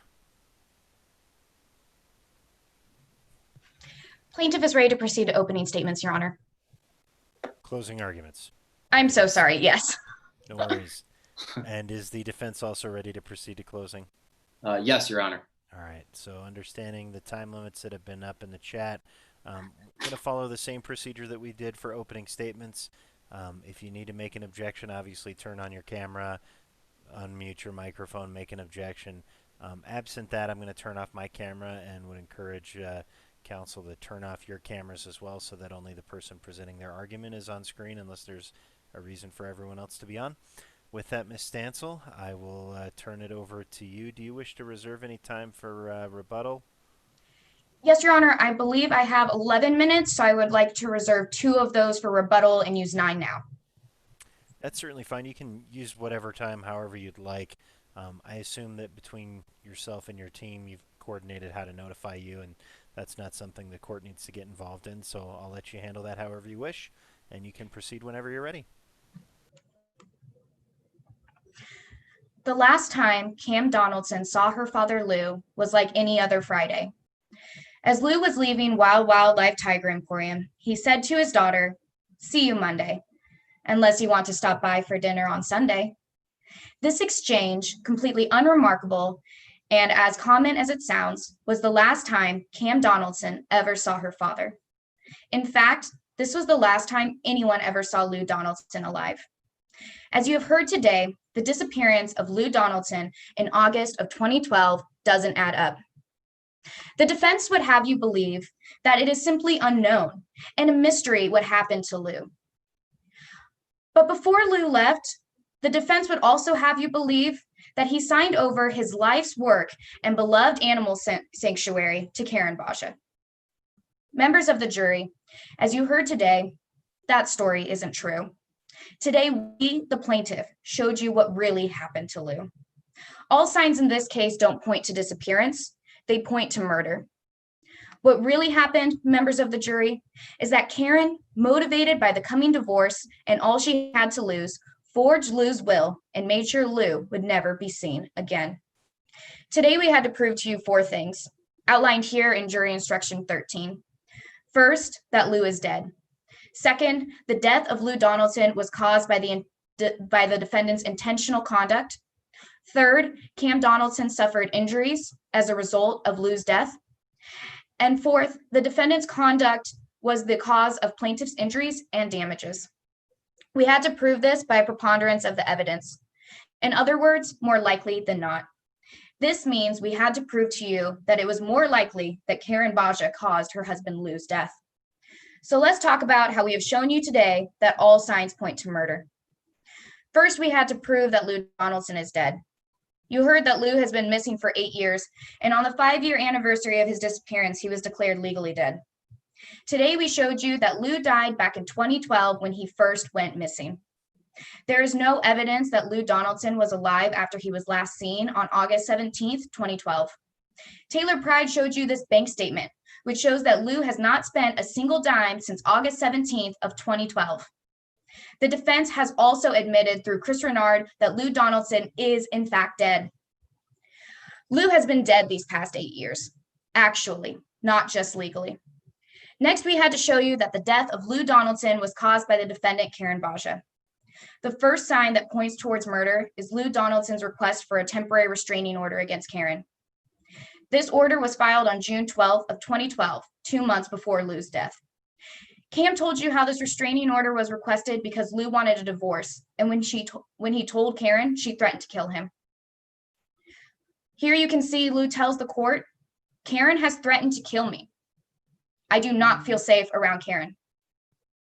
Cam even told us that this was not the only fight Karen and Lou had. Only 2 weeks before Lou's death, Cam heard them fighting again. This time, Lou said to his daughter, "If anything ever happens to me, be sure to have them look into Karen because she will be responsible for my death." Objection, Your Honor. Facts not in evidence. What's your response, counsel? Your Honor, I believe this statement was admitted into evidence earlier with a limiting instruction as to its purpose.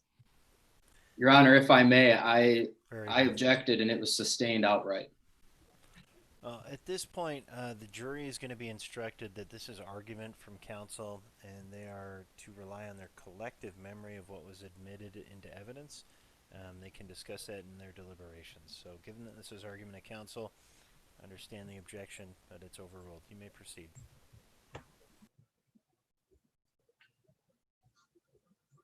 Lou knew what Karen was capable of, and now members of the jury, you do too. At some point, Karen's threats to kill Lou turned into a plan to make it happen. A huge part of this plan was the next sign that points to murder, the forged will of Lou Donaldson. Before she could get rid of Lou, Karen had to make sure she would inherit everything. Karen would have you believe that Lou wrote this will only 2 days after filing for a temporary restraining order against her. There are several things wrong with this alleged will. You have also been shown today that the signature on the will is a forgery. You heard from Taylor Pride, who told you in his expert opinion that this signature is a forgery. Taylor told you how the writer of the signature made several mistakes when trying to mimic Lou's signature. Taylor wasn't the only expert you heard from today. The defense also presented their own expert. And Chris Renard could not confirm the signature is genuine or non-genuine. This means both experts in today's case could not confirm the signature on the June 14th will is in fact Lou Donaldson's. The defense would have you believe that Lou's signature simply changed over time. But do not forget the restraining order was signed only 2 days before the date on the forged will. This is not enough time for a signature to change this significantly, and the defense chose not to use Lou's newest signature to compare. Then we have the problem of the witnesses to the will. Of course, Karen, the beneficiary to the will, and the one who forged the will would have to give everything herself. And the other is a woman named Samantha Lane. Samantha Lane has been somewhat of a mystery. But you saw a letter today that was signed by Samantha Lane that said she was coerced into signing the will, that the will is a forgery, and she lied about seeing Lou sign the will. So where is Miss Lane to tell you all of this herself? Well, she's disappeared too. At worst, Samantha Lane is the second disappearance in the scheme to inherit millions, and at best, an unreliable witness to the will. Everyone associated with this will has gone missing, except for Karen. The final huge problem with the alleged will is the wording. The will says, if I should die or disappear, and neither expert in today's case has ever seen a will that said the word disappear. The forged signature, the lack of detail or other beneficiaries, the strange wording, and unreliable witnesses are all signs from the alleged will that point to murder. The next sign that points to murder is the fact that Lou didn't plan to leave. August 17th, 2012, the last time Lou was seen alive by Cam at 6 p.m. What did Lou say? He said, "See you Monday, unless you want to stop by Sunday for dinner." These are the last words of someone who never intended to leave, and neither Cam nor Lou knew this would be the last time they would see each other. Then, only 9 hours after Cam last saw her father, what was Karen doing? She claimed she was out to get milk and her car broke down. They claim Carl just took Karen back home and that was it. But that's not what the evidence showed. Carl did not move from the grocery store between 3:20 and 6:30 a.m. 3 hours Carl and Karen cannot explain. Next, Cam told you only 2 days since he last saw Will, Karen broke into Wild Wildlife. Why would Karen have to break into a business she says she co-owned? Why couldn't Karen boss during regular business hours? Because she knew Lou wasn't coming back. She knew that he hadn't disappeared. Next, we have to show you today that Cam Donaldson has suffered as a result of her father's death. Jury instruction 4 shows that Cam is seeking economic damages, and these damages are related to her loss of career and from Karen firing her. But Cam has also lost her father. Cam didn't just lose money. What is a father worth? Today, we're asking for $10 million, but members of the jury, we can't give her father back. We can't give Cam her job back. All we can ask for is money that represents the value of what these things are worth. So how do you value the loss of a father? Today, we had to show you that all signs point to murder, that because of Karen's intentional act of murdering Lou Donaldson, Cam has suffered, and we ask that you find Karen Baja liable. Thank you, Ms. Stansel. For the defense, Mr. Chancellor, you may proceed Yes, Your with Honor. your closing. Unseen, unknown, and unanswered. Members of the jury, we are here today based on nothing more than rumors that grew into an absolutely unbelievable story that blames Karen for the death of Lou Donaldson. So let me be very clear. Karen Baja did not kill Lou Donaldson. Now, in a few moments, the judge is going to instruct you on the law that you are to apply to the facts of this case.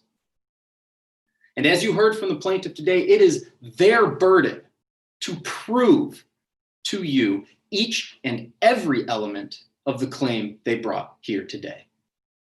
Which means if they fail to prove just one, they have failed to meet their burden, and you cannot find Karen liable.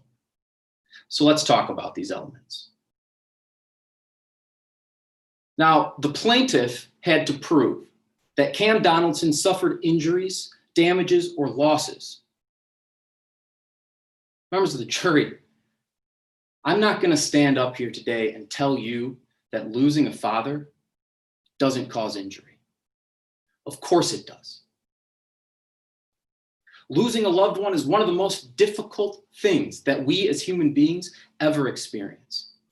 It is a pain that we all understand. It is a pain that my client Karen deals with every single day since the love of her life disappeared. So I'm not going to stand and attempt to diminish the pain that Cam feels.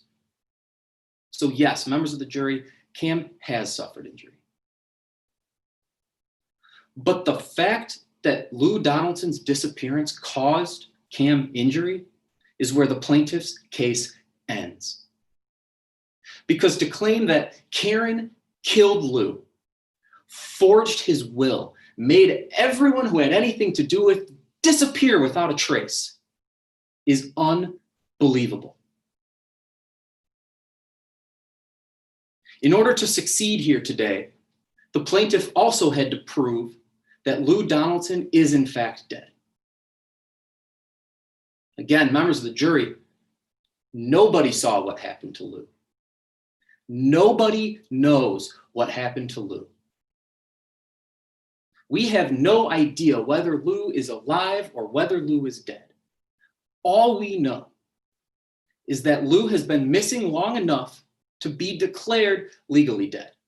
And apart from that fact, the plaintiff has failed to produce a single shred of evidence to prove that Lou Donaldson is in fact dead. But because we don't know, for the sake of argument, let's assume that Lou Donaldson is dead.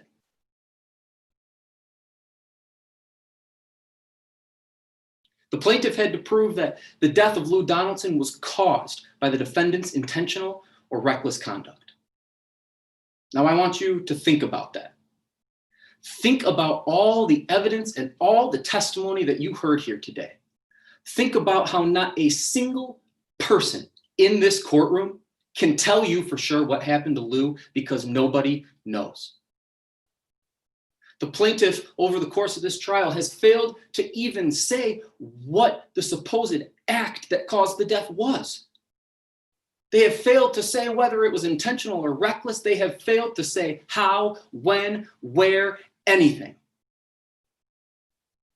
And over the course of this trial, the plaintiff has failed to provide any concrete evidence. They cannot produce Lou Donaldson's body. They cannot produce an autopsy. They cannot produce nor confirm a cause of death. There is no DNA. There is no blood. There are no eyewitnesses. There is no video. There is no photographs. Nothing to support this claim. And for those reasons alone, the plaintiff has failed to meet their burden, and you cannot find Karen liable. But members of the jury, instead of coming before you and actually proving that Karen caused Lou's death, they came before you to weave together an absolutely unbelievable story to paint Karen as a bad person. Instead of actually proving that Karen caused the death of Lou Donaldson, they spent the majority of this trial convincing you that the will was a forgery. And they can't even prove that. You heard from Taylor Pride today how he questioned the authenticity of the will. But members of the jury, we know that he hand-selected the signature samples that he used to come to that conclusion.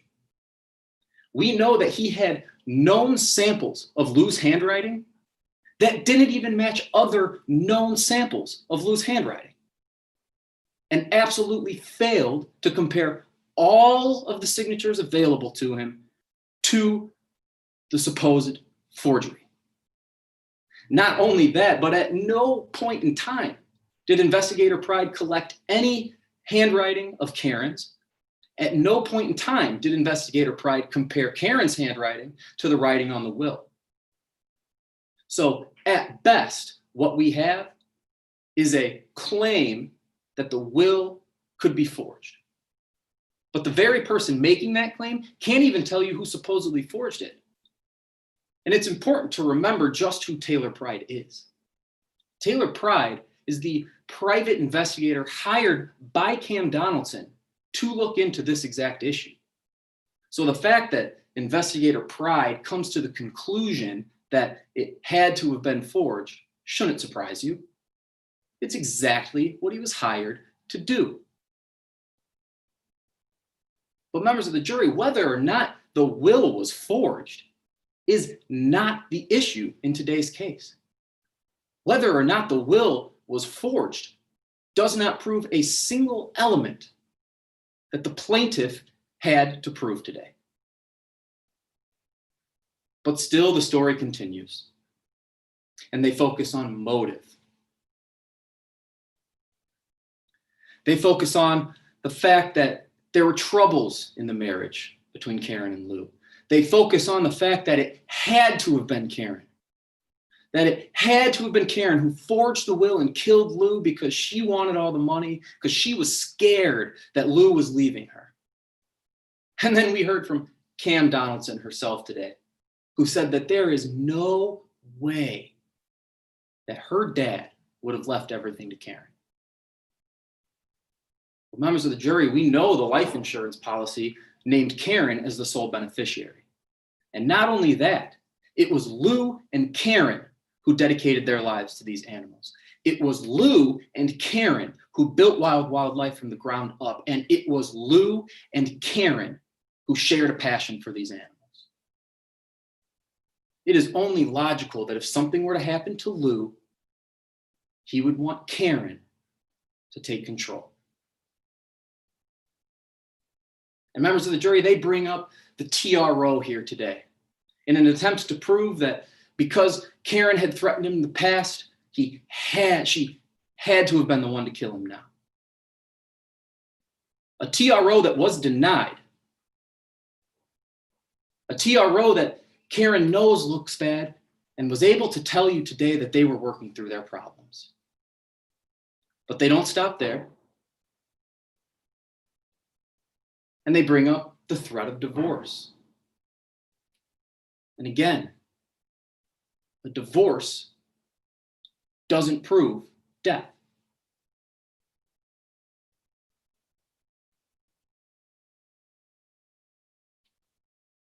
No body, no DNA, no blood splatter, no fingerprint, no eyewitnesses, no time, no place, no murder weapon. The plaintiff has failed to allege any of these things, let alone prove them. And because the plaintiff has failed to prove that Karen caused Lou's death, they have failed to prove that Karen caused Cam's damages. And you cannot find her liable. Over the course of today's trial, the plaintiff has come before you and done everything that it can to weave together something out of nothing. They came before you today to convince you of an unbelievable story, to distract you from the fact that they have no evidence whatsoever to support it. And it's important to remember that it was the plaintiff's burden to prove each and every element, and they have failed that burden. And members of the jury, as you go back to deliberate, it's important to remember the testimony and the evidence that was presented here today. But remember all the evidence that the plaintiff failed to provide. Remember that nobody saw what happened to Lou. Nobody knows what happened to Lou. And the plaintiff's case leaves more questions unanswered. So members of the jury, separate the facts from your emotion. Because when you do, there is only one verdict that the facts support. Find Karen Baja not liable.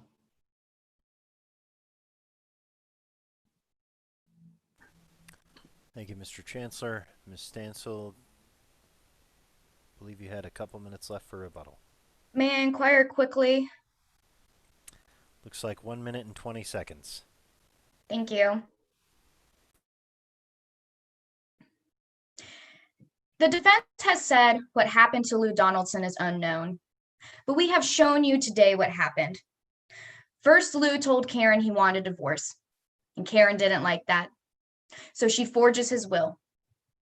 She kills him on or about August 17th to 18th. She declares Lou missing despite the fact that he is known to jet off randomly without notice or warning. And then she steals the real will from Cam's locked desk. Finally, she takes over Wild Wild Life and fires Cam immediately on the Monday after the Friday where Lou was last seen.